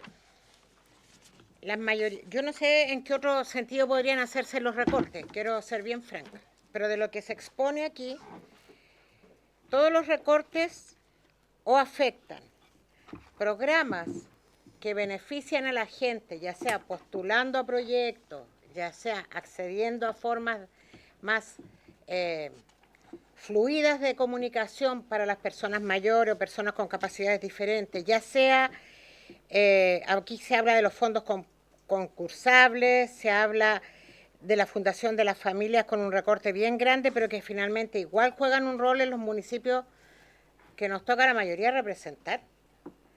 Entonces, tengo una gran preocupación porque finalmente cuando uno se reúne con las organizaciones, todos venimos de una semana distrital, ya les han anunciado los municipios que van a tener que terminar con muchos programas porque los recursos que le llegan del gobierno central no dan abasto. Eso es lo concreto y acá lo estamos viendo. Y yo quiero decir que la democracia también se construye con la participación. Y con la participación de la gente con obligaciones del Estado, que no es caridad, y que significa generarles financiamientos para formas de participación, de desarrollo, de mejoramiento de la calidad de vida. Y quiero decir que dejé cada cual con sus preocupaciones, pero a mí hay un tema muy complejo, que en la cuenta pública que acaba de dar el presidente habló de la zona del territorio mapuche. Y aquí yo me entero que en la CONADI el recorte, las rebajas son mayoritariamente en lo que significa la transferencia de tierras y que coincide con lo que dijo el presidente. Hay tratados internacionales que el gobierno suscribió y que tienen la obligación de cumplir. Y la verdad que yo quiero decir que lo que vamos a generar es una olla a presión que puede estallarnos en la cara, porque el pueblo mapuche no va a aceptar esto que se está señalando acá. El tema de las tierras no es un tema de voluntad de los gobiernos, son obligaciones internacionales que han ocurrido en muchos países, porque me sumo a todo lo demás que se ha dicho, pero también quiero incorporar esto. Y quiero lamentablemente señalar que en relación, y que le agradezco, subsecretario, su exposición en estas cosas protocolares de estos espacios de comisiones, pero quiero decir que me quedo profundamente preocupada porque todos los anunciados, los tengo anotados acá, apuntan o a fondos concursables o tierras de los pueblos originarios, porque me imagino que no solo los mapuches, pero pueblos originarios, las personas mayores, las personas con capacidades diferentes, o sea, no sé cuál es el objetivo final de lo que se pretende con la gente que más usa estos programas y con la gente con más dificultades económicas, porque a lo mejor una persona mayor que tienen en su familia acceso a todo, no tiene esta necesidad de ir a estos telecentros, pero en las poblaciones la gente sí. Y van a quedar aislados. Si el tema es que quedan aislados, porque se dice analfabeto digital, ok, digámoslo así. A mí me parece muy desagradable la palabra, pero no tienen cómo. Entonces yo quiero saber cómo lo va a resolver el gobierno, porque tiene ciertas obligaciones en todos los puntos que se han señalado. Agrego el tema de las comunidades de pueblos originarios. Gracias. Prendí, sí. Diputado Ortiz. Y así cerramos la ronda de preguntas del subsecretario Fernández, para responder a todas juntas. Ahí sí. Muchas gracias, presidente. Mire, la verdad es que yo recuerdo no sé si fue la primera o segunda sesión de esta comisión, que yo le pregunté, cuando se estaba parando el subsecretario, estaba sentado ahí, le dije, ¿qué va a pasar con el INJUB? Tranquilo, que lo estamos viendo. Palabras, si revisan, creo, casi textuales. ¿Con qué nos encontramos ahora? Porque ha planteado aquí Fundación de la Familia, con la CONADI. Yo fui director regional del INJUB en el primer gobierno de la presidenta Michelle Bachelet. Estamos claros que el modelo actual del INJUB, subsecretario, a través suyo, presidente, está agotado. Está agotado. Y aquí se nos puede caer un poco el carnet, pero varios de los que estamos acá, la primera tarjeta que tuvimos fue las tarjetas que entregaba el INJUB, que nos permitía tener descuento en cine y un montón de lugares. Después se empezaron con los infocentros, que fue un trabajo en coordinación con los municipios para que los jóvenes tuviesen acceso a un computador. Por eso vuelvo a decir, es un modelo que está agotado, pero 30 segundos de historia. Cuando ya empezó a ser masivo el uso de computadores y celulares, los infocentros del INJUB pasaron a ser los únicos lugares que tenían los adultos mayores para hacer su declaración de renta. Y en el caso de la región del Biobío, Concepción es una ciudad universitaria, concurríamos a las diferentes universidades, alumnos de carreras vinculadas a la materia, al área, para que pudieran ir y ayudaran a los adultos mayores. Estoy mezclando adultos mayores, ¿verdad? Porque por algo están en el mismo ministerio. Claro, no, si no soy tanto, si no soy tan... Pero a lo que voy es que aquí se está aplicando mucha planilla Excel y no se le está poniendo rostro a lo que están decidiendo.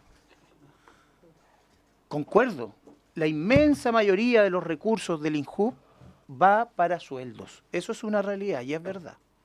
Porque también los municipios empezaron a potenciar sus oficinas de jóvenes y le empezaron a destinar recursos. Y teníamos un INJUB súper centralizado y cada vez con menos atribuciones. Es verdad. Pero según la ley de presupuesto, se puede hasta el 30 de junio generar un rediseño a la única institución del Estado, del gobierno de turno, que se vincula con los jóvenes. Entonces tuvimos la cuenta pública y todos los días en realidad, para no especificar en lo que ocurrió en la mañana. Se habla de los jóvenes, que no entren al mundo de la droga, que no se transformen en delincuentes, que cómo van a estudiar, que la superación que tienen que tener según la realidad que tuvieron en sus familias, y el discurso hermoso que todos realizan. Si hasta para los adultos mayores, subsecretario otra vez suyo, presidente. Yo tengo padres adultos mayores, que hasta para ir a comer a un restaurante son totalmente arrinconados si no saben aplicar un código QR. Y son cada vez menos los restaurantes que tienen una carta a la antigua. Disculpe el ejemplo tan doméstico, pero para esto hay que bajar un poquito como está dándose en todos lados. Fundación de la Familia, yo también me reuní en la semana distrital con la encargada de Talcahuano, con el encargado del Centro Digital de Coronel. Allá en la región del Biobío son 17 funcionarios. La Fundación de las Familias, si no me equivoco, son 147 o 137 a nivel nacional.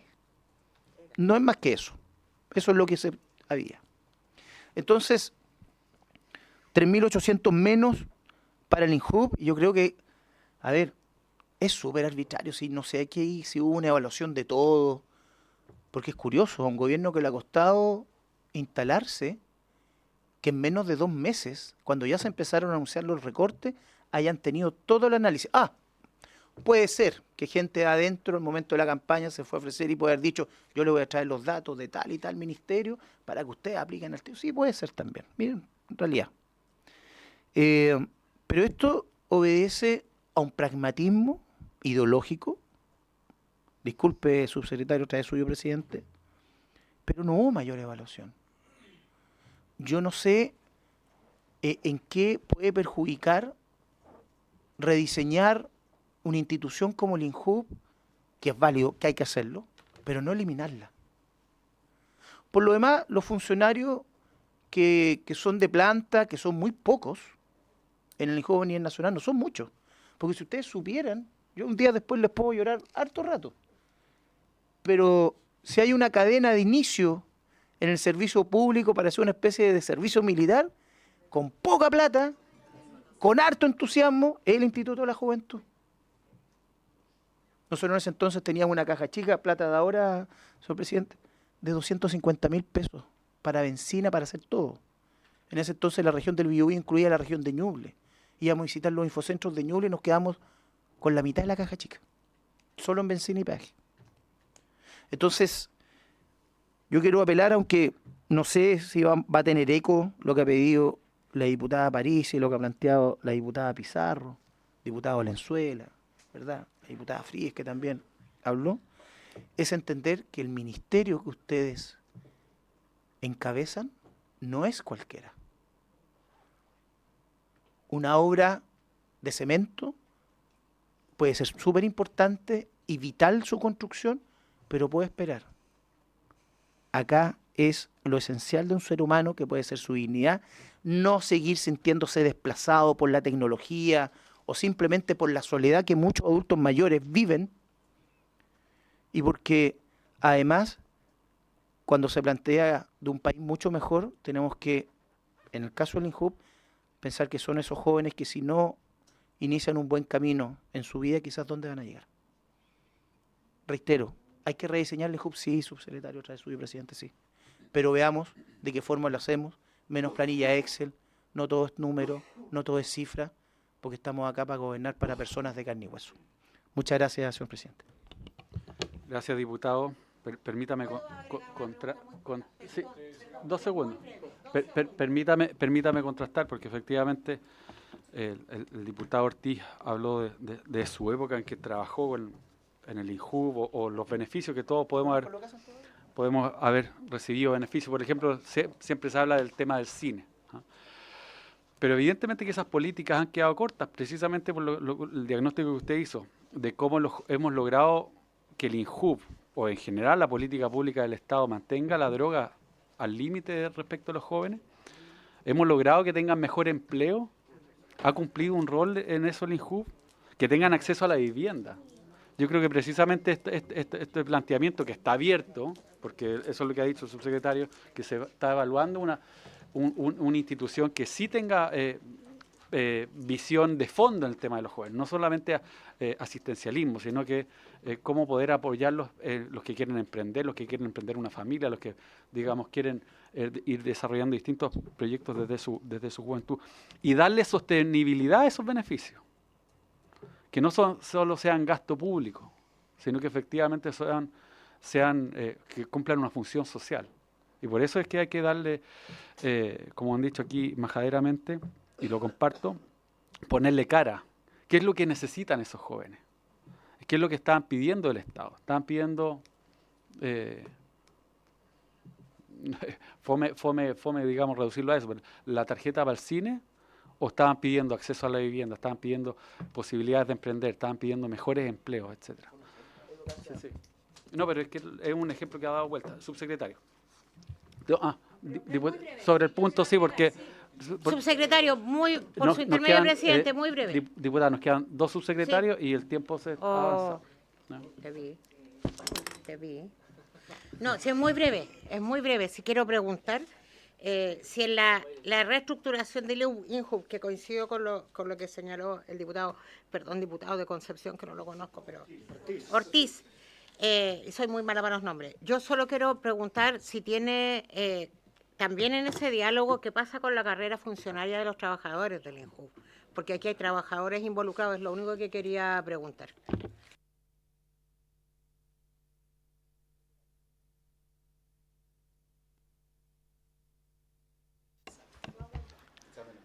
Ya, a ver, varios temas.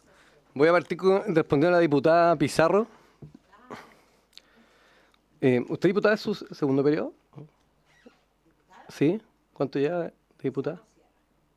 ¿Cuánto ya de periodos? Periodo.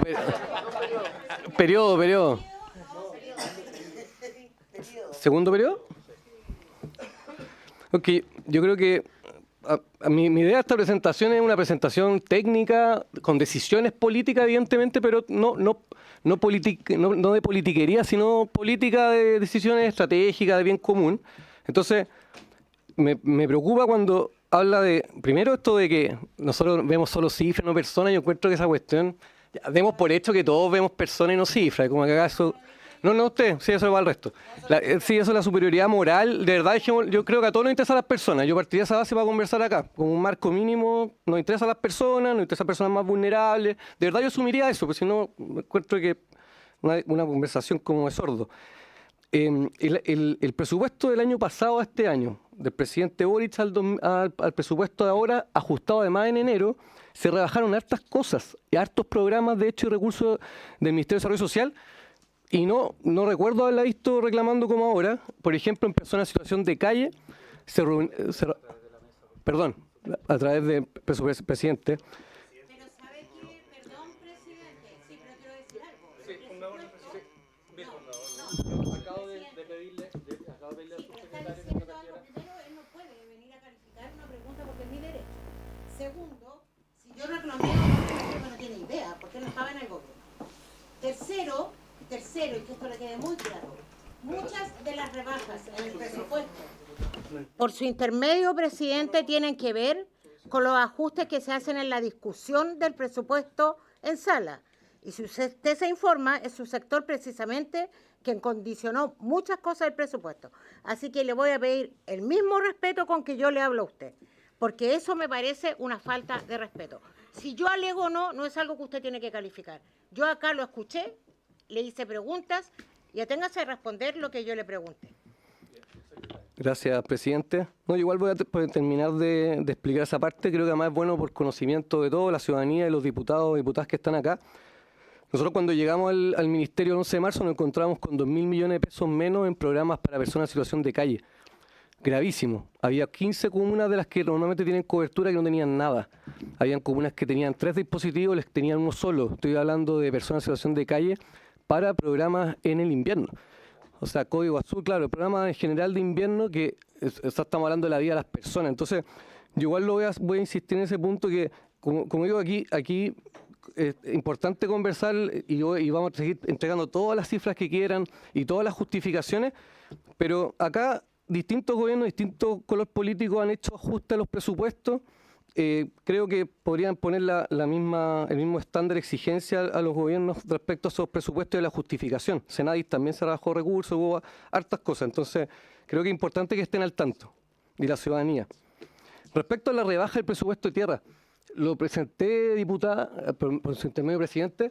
El presupuesto que queda este año es equivalente al que se ejecutó el año pasado y sobre casi todos los presupuestos para atrás. O sea, se está cumpliendo perfectamente todas las obligaciones que establece la ley indígena y tratados internacionales. O sea, como usted sabe, por intermedio del presidente, la ley de presupuesto se discute en el Congreso y se decidió ese monto de los 93.000 millones. Es un monto discrecional, ¿cierto? Que puede ser más, puede ser menos. Hay otro año en que ha sido, de hecho, claro, este año que ha sido más recursos. Y simplemente lo que estamos haciendo nosotros como ministerio es preocupándonos del problema del déficit fiscal, pero también de cumplir con los estándares en temas de compra de tierra. Mantenemos el presupuesto de continuo del año pasado. Por lo tanto, de verdad, no hay una voluntad política de no cumplir. Y eso es importante.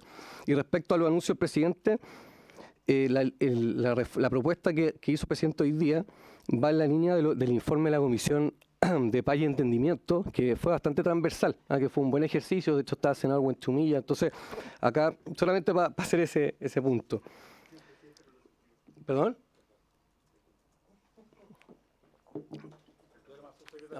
A mí nomás me reta. Ya. Sí, respecto al tema de los... Bueno, da para una comisión, una sesión el tema FUNFA, ¿cierto? Y de hecho podríamos tener esa oportunidad. A ver, es importante, es evidente que en general un espacio físico en la comunidad, sea una fundación el que lo haga, sea el municipio, una junta de vecinos, ¿genera algún tipo de beneficio social? Sí, uno desconoce eso, ¿cierto? Un espacio en una comuna, una población, sí, evidente, y muchos otros espacios que uno puede generar. Acá estamos hablando de hacer políticas públicas para fortalecer la familia. De eso se trata FUNFA. Nace con ese objetivo en los 90, como digo, en una situación del Estado mucho más precaria, ¿cierto? Estamos hablando de la mitad de la población en situación de pobreza, ¿cierto? Existían poco menos ministerios, menos programas sociales. Por lo tanto, en ese contexto se entiende. Nosotros acá, como digo, el foco tiene que ser cómo hacemos buenas políticas públicas, es el mandato del Ministerio de Desarrollo Social, ¿cierto? Para apoyar a las personas en situaciones más vulnerables, apoyar a las familias, ¿cierto? En situaciones vulnerables. Y en ese sentido, uno tiene que elegir la mejor forma de hacerlo. Esa es la responsabilidad que tenemos. No mantener sobreviviendo servicios, centros, porque genera algún tipo de ayuda. No, nosotros tenemos que hacer política pública seria, profesional, buscando impacto. Entonces, tenemos, por ejemplo, el programa Familia, sí, en el Seguridad y Oportunidades, un programa que tiene 45.000 personas cada año que ingresan, son 90.000 porque dura 2 años, y un programa que está diseñado, que tiene componentes, transferencia de recursos, está en casi todo Chile. Ahí estamos poniendo nosotros el objetivo de mejorar el trabajo con las familias, desde un programa que es una política de Estado. No apoyando una fundación que encima es de derecho privado, en que el directorio está el ministerio que también le transfiere recursos. O sea, como que no pasa ni un como estándar de hoy día de las exigencias que le hacemos a la institucionalidad. Son muy precarias, ¿cierto? Es como el problema que teníamos con las corporaciones, los municipios no estaban sometidos a las mismas reglas antes, ahora se ha ido avanzando. Entonces, ¿por qué mantener algo acotado que además ha venido disminuyendo, como les decía, de 119 a 41 telecentros? O sea, el mismo problema que me plantean, también lo pongo sobre la mesa, en los últimos años en forma constante se ha disminuido, da lo mismo el color político, porque hay un consenso de que no es el programa, no es hoy día el desafío principal de una fundación o de una organización, un servicio que quiere fortalecer las familias. Lo que no significa desconocer la situación de las personas mayores. Yo lo comparto con este diputado, mi mamá tiene el mismo problema, de hecho, y hoy día cuando estamos trabajando en temas de acceso, por ejemplo, a beneficios que tienen muchas veces que postular, ¿cierto? Tener clave única, tenemos una brecha ahí, por supuesto que sí, lo comparto con los distintos diputados y diputadas que lo han manifestado. Pero eso tiene que ver con otro espacio. De hecho, estamos hablando de FUNFA, Telecentro. Acá hay políticas que tenemos que abordar, por ejemplo, desde el Senama. Estamos trabajando, de hecho, también les aprovecho a contar. Sí, estamos trabajando a propósito del problema que mencionaba del Banco de Estado, ¿cierto? Que iba a eliminar ¿cómo se llama? Las coordenadas. Se levantó el tema por la preocupación justamente de, oye, esto nos está haciendo conscientes del problema que tenemos hoy día en términos de brecha y de inclusión digital, y armamos, o sea, se constituyó en enero la primera mesa, tuvimos sesión hace un par de semanas, estamos reuniendo a todas las instituciones, tanto del sector público y privado, para hacernos cargo justamente de ese problema de brecha digital. Entonces, ¿hay políticas públicas que desarrollar para la inclusión digital? Absolutamente, no puedo estar más de acuerdo. Otra cosa es a quién le compete hacerlo, ¿cierto? Y lo mismo cabe para otro tipo de población que participa en estos telecentros. Si son jóvenes, bueno, o niños, bueno, hay otros espacios donde se puede trabajar con ellos, los talleres. Nosotros en el caso de La Pintana había un taller que la alcaldesa mostraba sobre cocina. Bueno, los talleres de cocina tienen que estar en un programa de FUNFA, en Cernamej, en Cercotec, en CESE, no sé. Pero hay que ordenar, como digo, acá tiene que ser políticas públicas de Estado más que pensar en cómo hacemos sobrevivir una organización que cumple un bien, insisto, yo no estoy cuestionando que genere algo bueno ahí, el punto es cuál es la responsabilidad que tenemos nosotros. Y lo mismo en ese sentido, diputado Ortiz, por intermedio del presidente, respecto al INJUV. Acá la discusión, nuevamente, igual que con las familias, ¿qué es lo que importa? Trabajar para los desafíos que tiene hoy día la juventud, ¿cierto? Que son un montón, y ustedes probablemente coinciden con las cosas con lo que dijo el presidente, en términos de todos los desafíos, consumo problemático de drogas, ¿cierto? Violencia, salud mental, etcétera. Entonces, acá la pregunta es, ¿la importancia del INJUV o la importancia son los jóvenes? La importancia de los jóvenes, busquemos el mejor mecanismo para hacernos cargo. Tiene que ser sí o sí el INJUV. Yo también creo que el mismo desafío, la carga de la prueba, lo tienen aquellos que señalan que debiera ser el INJUV el que lo mantenga, el que se haga cargo. Nosotros al menos creemos que es mejor hacer una nueva institucionalidad, porque no estamos diciendo no vamos a tener institución de juventud. Lo que estamos haciendo, vamos a armar una nueva institución, una política pública, se va a discutir aquí, va a haber una discusión democrática importante, ¿cierto?, donde se va a poder recoger muchos insumos de los parlamentarios, de la sociedad civil, expertos, porque nosotros no estamos abandonando en las políticas de juventud, al revés. Creemos que la forma de abordarlo es con una nueva institucionalidad.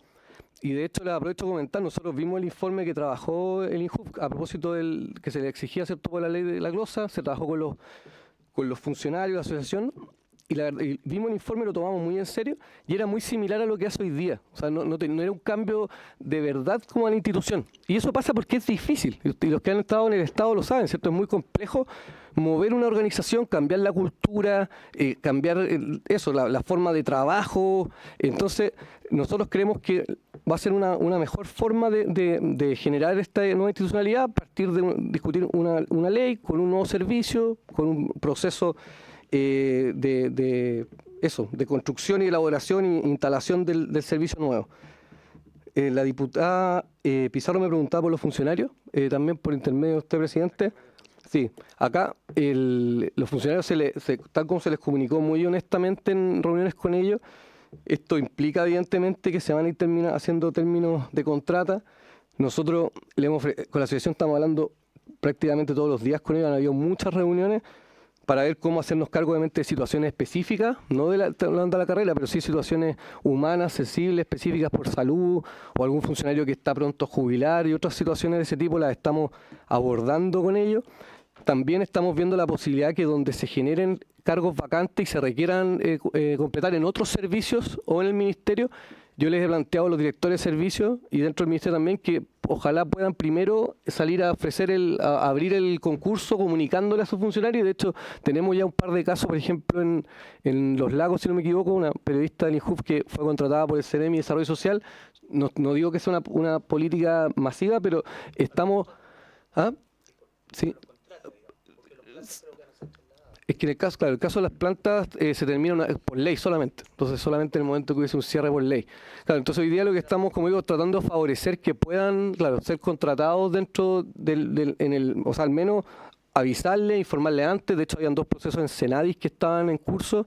También pedí que los detuvieran porque ya venían muy avanzados. Les dije, por favor, habrá un espacio más para comunicarle a los funcionarios del INJUV, porque hay buenos funcionarios, ¿cierto? No es un cuestionamiento contra los funcionarios del INJUV, es un problema como más del diseño. Y también estamos viendo cómo apoyar a los funcionarios para cuando tengan que salir a buscar trabajo. Hay ciertas herramientas, servicios que se utilizan. También queremos ver cómo podemos acompañarlos, porque de verdad uno entiende también el tema del punto de vista humano, ¿cierto? Si es doloroso para cualquier persona estar sin trabajo, eso es evidente. Y además, como bien sabe, el estatuto administrativo no considera ningún tipo de indemnización, ¿cierto? O sea, uno termina después de años y se termina el contrato. Entonces, nosotros entendemos el punto de vista humano y por eso estamos muy llanos a buscar distintas alternativas. Y para nosotros también ha sido muy complejo la incertidumbre que se ha generado con lo del decreto, porque tenemos a los funcionarios que les comunicamos hace rato, no saben cuándo va a pasar. Yo tampoco les puedo decir una fecha porque no lo sé, he preguntado en Contraloría. Entonces estamos en una situación como de mucha incertidumbre, nos preocupan los funcionarios, como digo, y por eso vamos a buscar esas alternativas. Ya se ha dado un par de casos y vamos a tratar de promover que se dé eso, y también de muchos funcionarios con su experiencia pueden el día de mañana en una nueva institución también poder participar y apoyar. Igual quiero aprovechar también de hacer presente e insistir en lo que les decía al principio. el cambio, la demora del decreto, más algunas decisiones también en términos de los programas, va a reconfigurar lo que estábamos viendo en tema del INJU. Es importante, tanto en tema del monto de la rebaja, como también en términos del número de funcionarios o funcionarias que sigan. Ya eso es importante, lo hago presente porque estoy todavía hablando bajo el marco del decreto que está en Contraloría.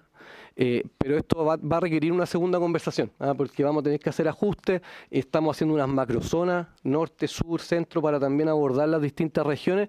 Ese diseño lo estamos trabajando en paralelo al tema del decreto, y por lo tanto van a haber cambios, pero lo que nosotros tenemos claro es que la obligación del Ministerio es cumplir con la ley del INJUV, y por lo tanto, mientras exista el INJUV, tenemos que hacer el trabajo que corresponde al INJUV, ¿cierto? Independiente de la nueva ley que podamos tramitar.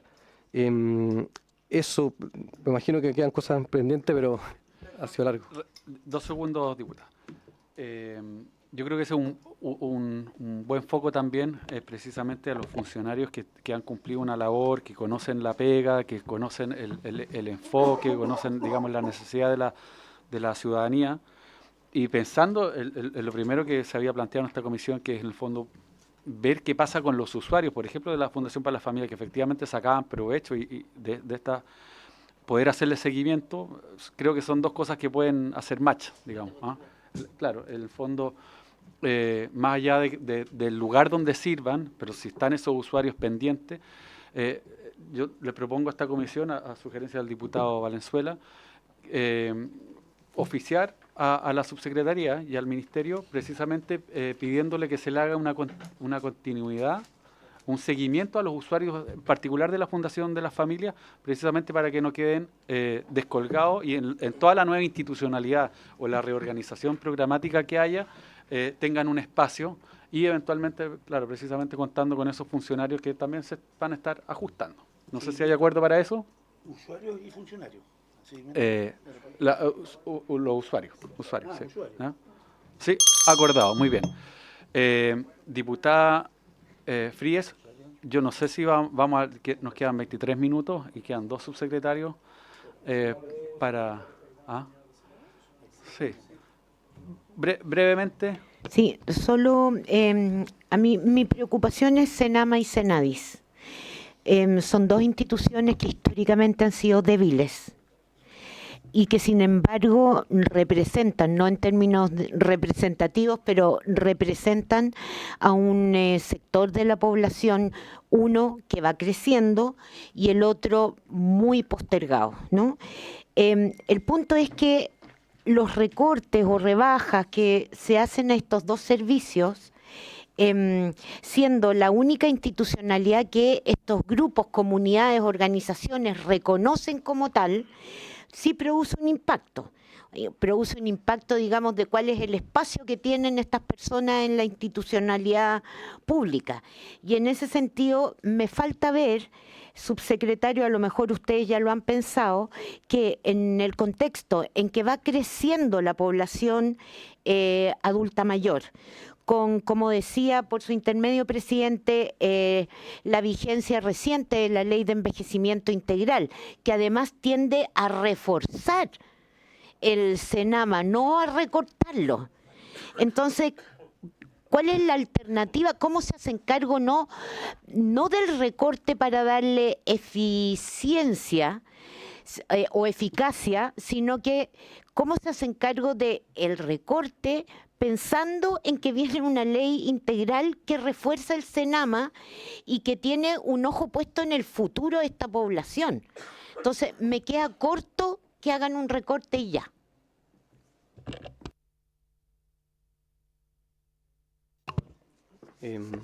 Sí. Diputada, por intermedio del presidente, bueno, primero, respecto al Senama, es un 0,48%.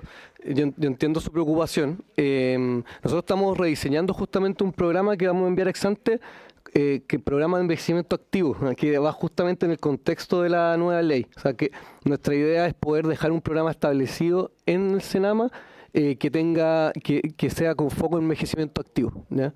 Lo podemos conversar más el programa, el diseño, pero entonces como digo, es solo ese ajuste, ¿ya? Es solo un ajuste muy marginal en Servicio Nacional de Personas Mayores, de Adultos Mayores, y en el caso... de 0,48%.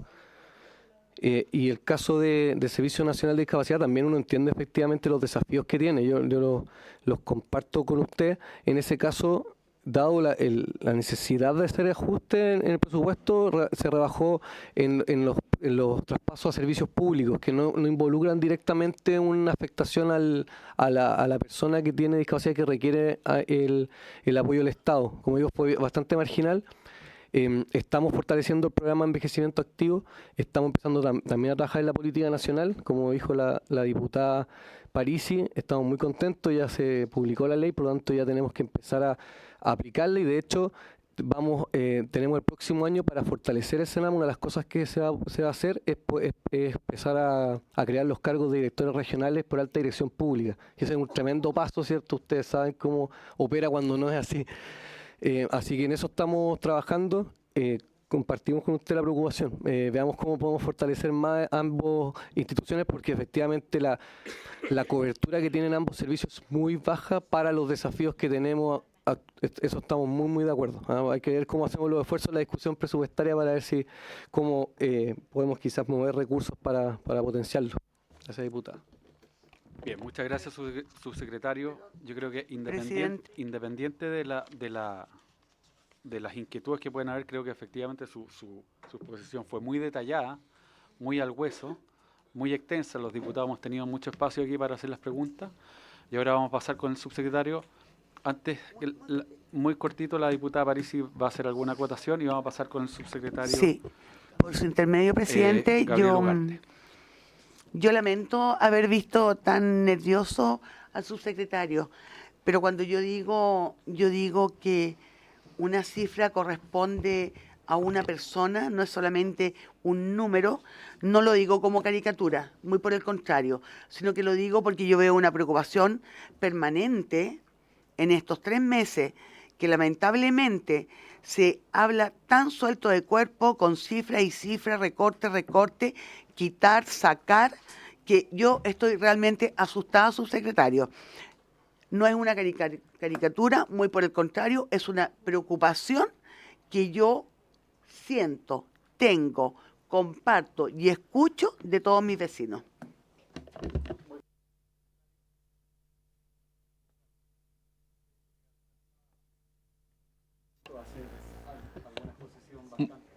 Sí, muchas gracias, presidente. Por su intermedio también saludar a todos los diputados y diputadas. La Subsecretaría de Evaluación Social no ejecuta, yo no tengo servicios, entonces por eso es corto. La Subsecretaría de Evaluación Social evalúa los rates de las inversiones, hace la CACEN, levanta la CACEN, evalúa los programas sociales. Solo tengo esa lámina, entonces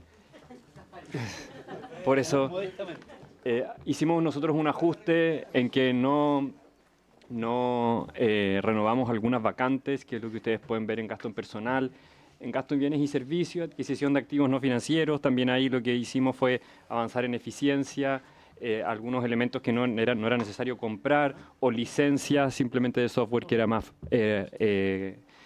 conveniente comprar otro tipo, que de alguna forma también terminábamos generando una eficiencia. El mayor ajuste son las transferencias corrientes, que como pueden ver ahí el 10,5% de todo el ajuste, y esto es principalmente el programa Servicio País, que se ajustó en un 25%, al igual que todas las otras transferencias y fondos concursables.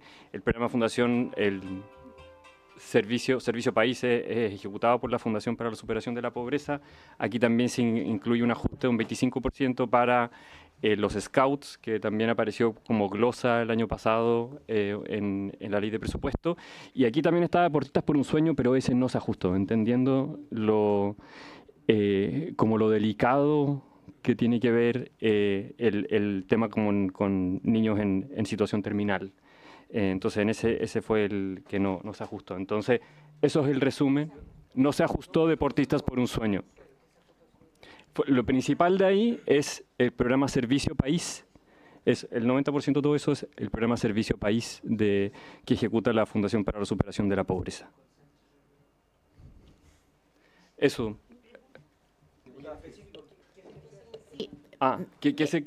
Le quería preguntar. Sí,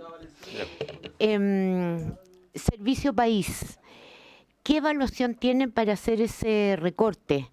Porque tengo entendido, ustedes me pueden corregir, pero la Fundación para la Pobreza lleva muchos años llevando adelante este Servicio País, que lo que permite es que en lugares remotos de este país, donde no hay cobertura profesional en áreas que son bien estratégicas, se puede hacer. ¿Por qué se recorta tanto ahí?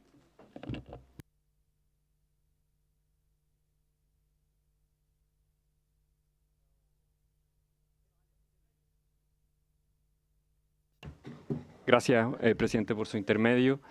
Tiene que ver principalmente por un tema de priorización dentro del ministerio, en realidad. Por un lado, sabiendo que en la Subsecretaría de Evaluación Social hay varios elementos que son muy difíciles de tocar. Por ejemplo, el levantamiento de la encuesta CACEN y otras encuestas que tenemos también para niños, niñas y adolescentes. Es principalmente personal también lo que tenemos en la Subsecretaría de Evaluación Social. Entonces, el espacio que tenemos para ajustar está principalmente en este ámbito. Lo que sí conversamos con la Fundación es que hoy día la intervención que ellos hacen dura 8 años. Entonces, lo que nosotros conversamos con ellos es una forma de qué comunas en el fondo salirían aquellas que ya llevan 7 o más años, sabiendo que ya hubo una intervención, que ya incluso pasó por un proceso también de consolidación, y también las comunas principalmente también que están en la primera fase, pensando que eventualmente a lo mejor podrían entrar en un futuro más adelante, en el fondo. Entonces, ese fue el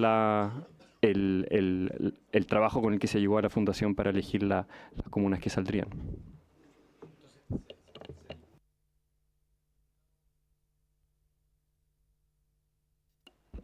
Claro, efectivamente. Pero, disculpe, subsecretario, en concreto ¿se disminuyó la cantidad de comunas beneficiadas para efecto de poder generar el recorte? De un total, actualmente con este ajuste, la Fundación para la Superación de la Pobreza continuaría el trabajo en 56 comunas y salieron 20 comunas más 3 que no alcanzaron a entrar correctamente. Y las comunas que salieron son principalmente comunas en que o estaban en la última fase, en el año 7 u 8, o sea, ya llevaban 6 años de intervención, o las que habían entrado recientemente, o las 3 que no alcanzaron a entrar, correcto. Eso se los digo muy simplemente porque también habían otros criterios, algunas veces no era tan blanco y negro como les cuento, pero ese fue el criterio general que quisimos seguir.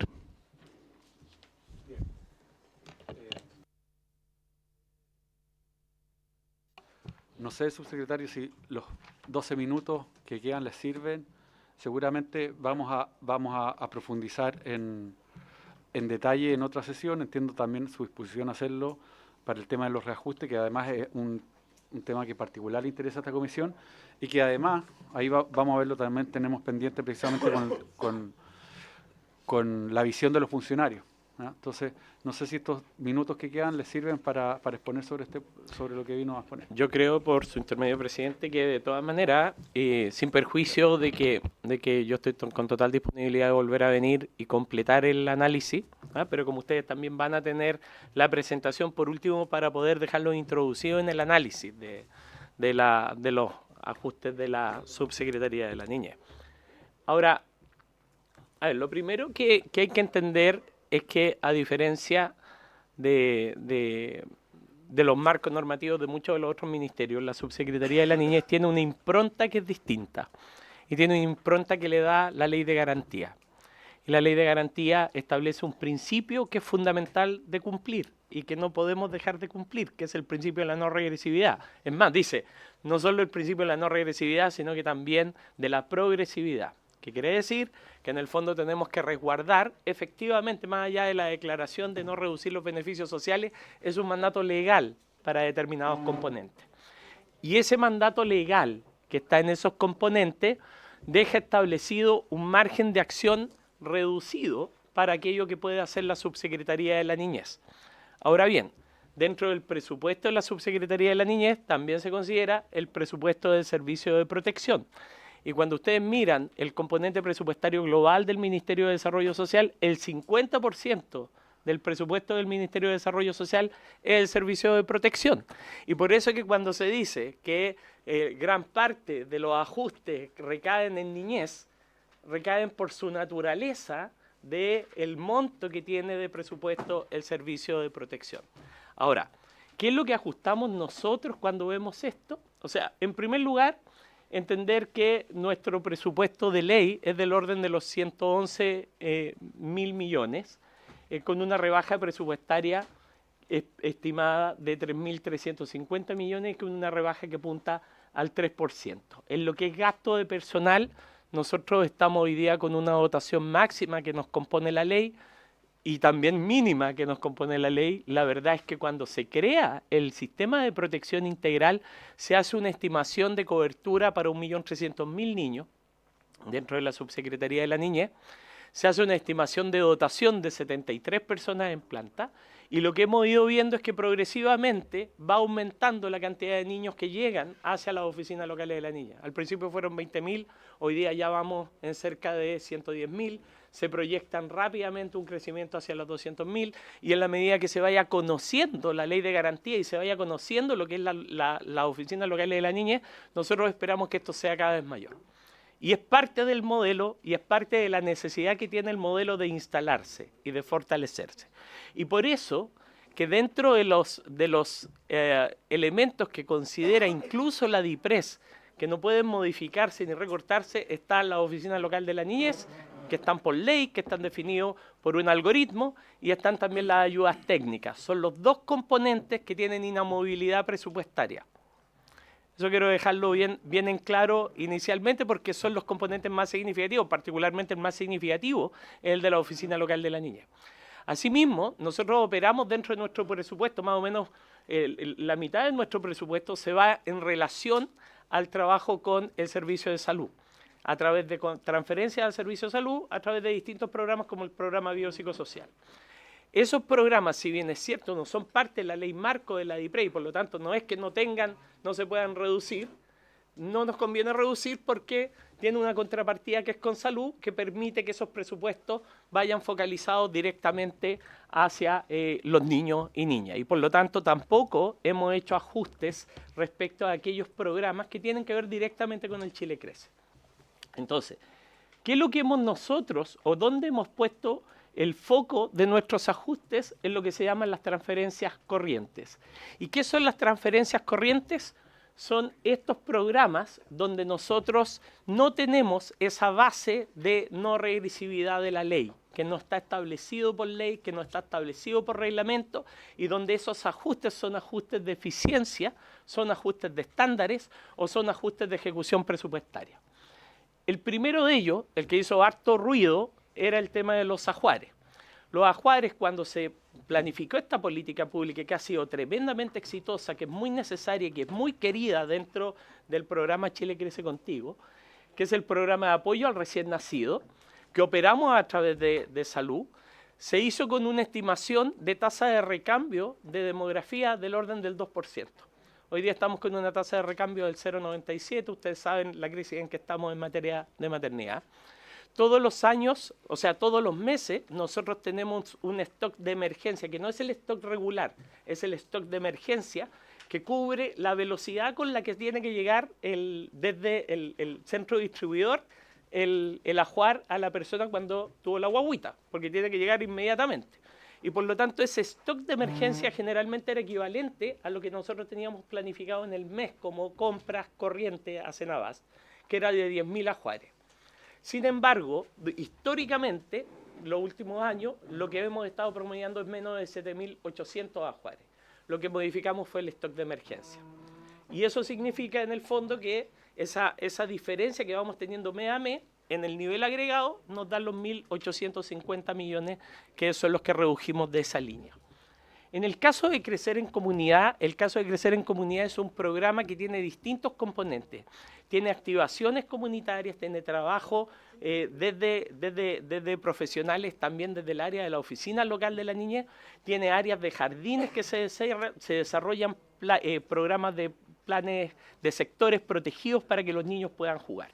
Ahora, ese programa, a la fecha del ajuste, llevaba la ejecución de 41 comunas de 60, con las cuales ya no se habían hecho convenios ni tampoco tenía posibilidad de transferirse recursos.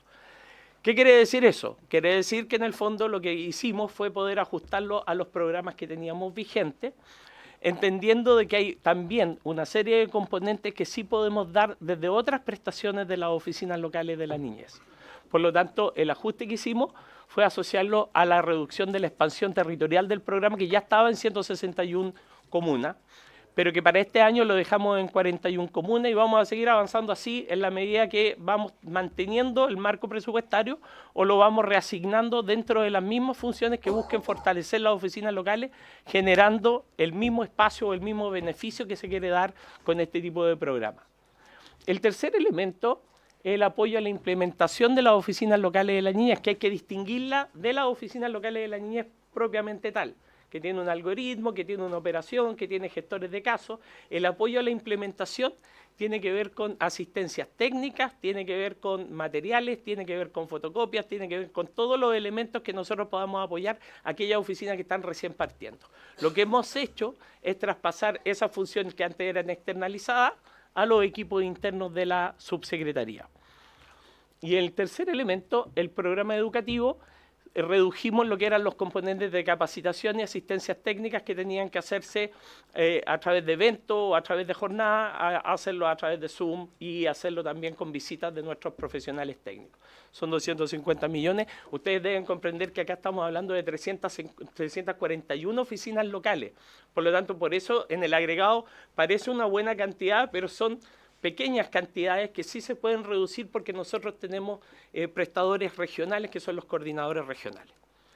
Donde, bueno, eso es lo que estábamos explicando. Donde se provoca el cambio más significativo, de todas maneras, donde es el ahorro más significativo para toda la partida, pero también para el Ministerio, uno de los más significativos, es en el servicio de protección especializada. Y en el servicio de protección especializada ustedes saben que es muy complejo cortar cualquier cosa, porque estamos en una necesidad crítica en todos los niveles. Tenemos crisis en el sistema residencial, tenemos crisis en la oferta de los programas ambulatorios. Las listas de espera ambulatoria, hoy día tenemos 36.000 jóvenes, 36.000 niños. Y en la práctica, para poder hacer eso, necesitamos una importante cantidad de recursos también. Sin embargo, ¿dónde pusimos el foco de esta reducción? En un instrumento que es un instrumento nuevo, que vino a reemplazar lo que llamábamos antes, ¿se acuerdan los diagnósticos de carácter ambulatorio? Los diagnósticos de carácter ambulatorio después se transformaron en los diagnósticos clínicos especializados. Los diagnósticos ambulatorios eran diagnósticos que hacían una dupla psicosocial, que tenían comparecencia ante los tribunales de familia.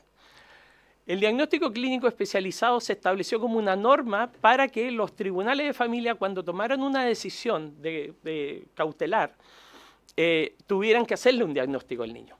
Era una obligación bajo la norma legal. Sin embargo, hoy día esa obligación no se cumple y no se ha cumplido, y tradicionalmente lo que estamos viendo es una baja significativa de más de un 40% de la no utilización del diagnóstico clínico.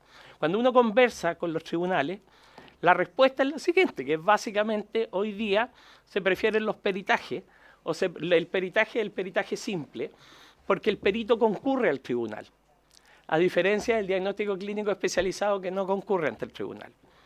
Y si bien es cierto, muchos de los jueces después regularizan, por ejemplo, cuando el niño ya está en la residencia, cuando ya está en la residencia, un peritaje es mucho más validado que el diagnóstico clínico especializado. Con todo, el diagnóstico clínico especializado, los últimos años, su mayor ejecución anual ha sido del orden del 62-63%.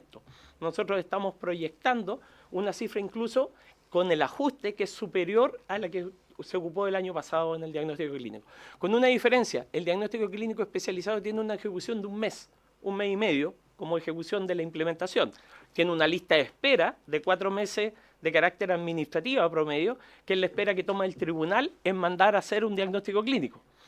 O sea, hoy día un niño que entra a un diagnóstico clínico tiene que esperar 4 meses para entrar a ese diagnóstico clínico. Le hacen el diagnóstico clínico, tiene listas de espera para un programa ambulatorio. Cuando llega el programa ambulatorio, su patología es distinta. Entonces, ¿no es más lógico pensar, por ejemplo, que esos diagnósticos o esas pericias se hagan inmediatamente en ese programa ambulatorio y reducir esa espera? ¿No es más lógico buscar alternativas distintas para hacer una evaluación diagnóstica sin prolongar la espera del niño?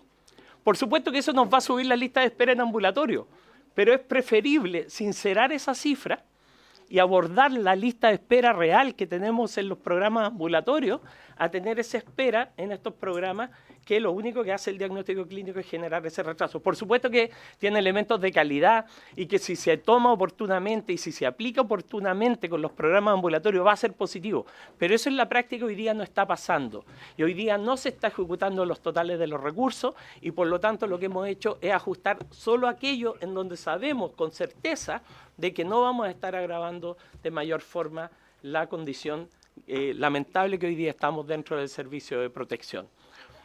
No sé si alcanzo, pero yo voy a volver en la próxima sesión si ustedes me invitan por su intermedio, presidente, porque tenemos también maternidad subrogada, así que yo puedo resolver todas las consultas en la próxima sesión.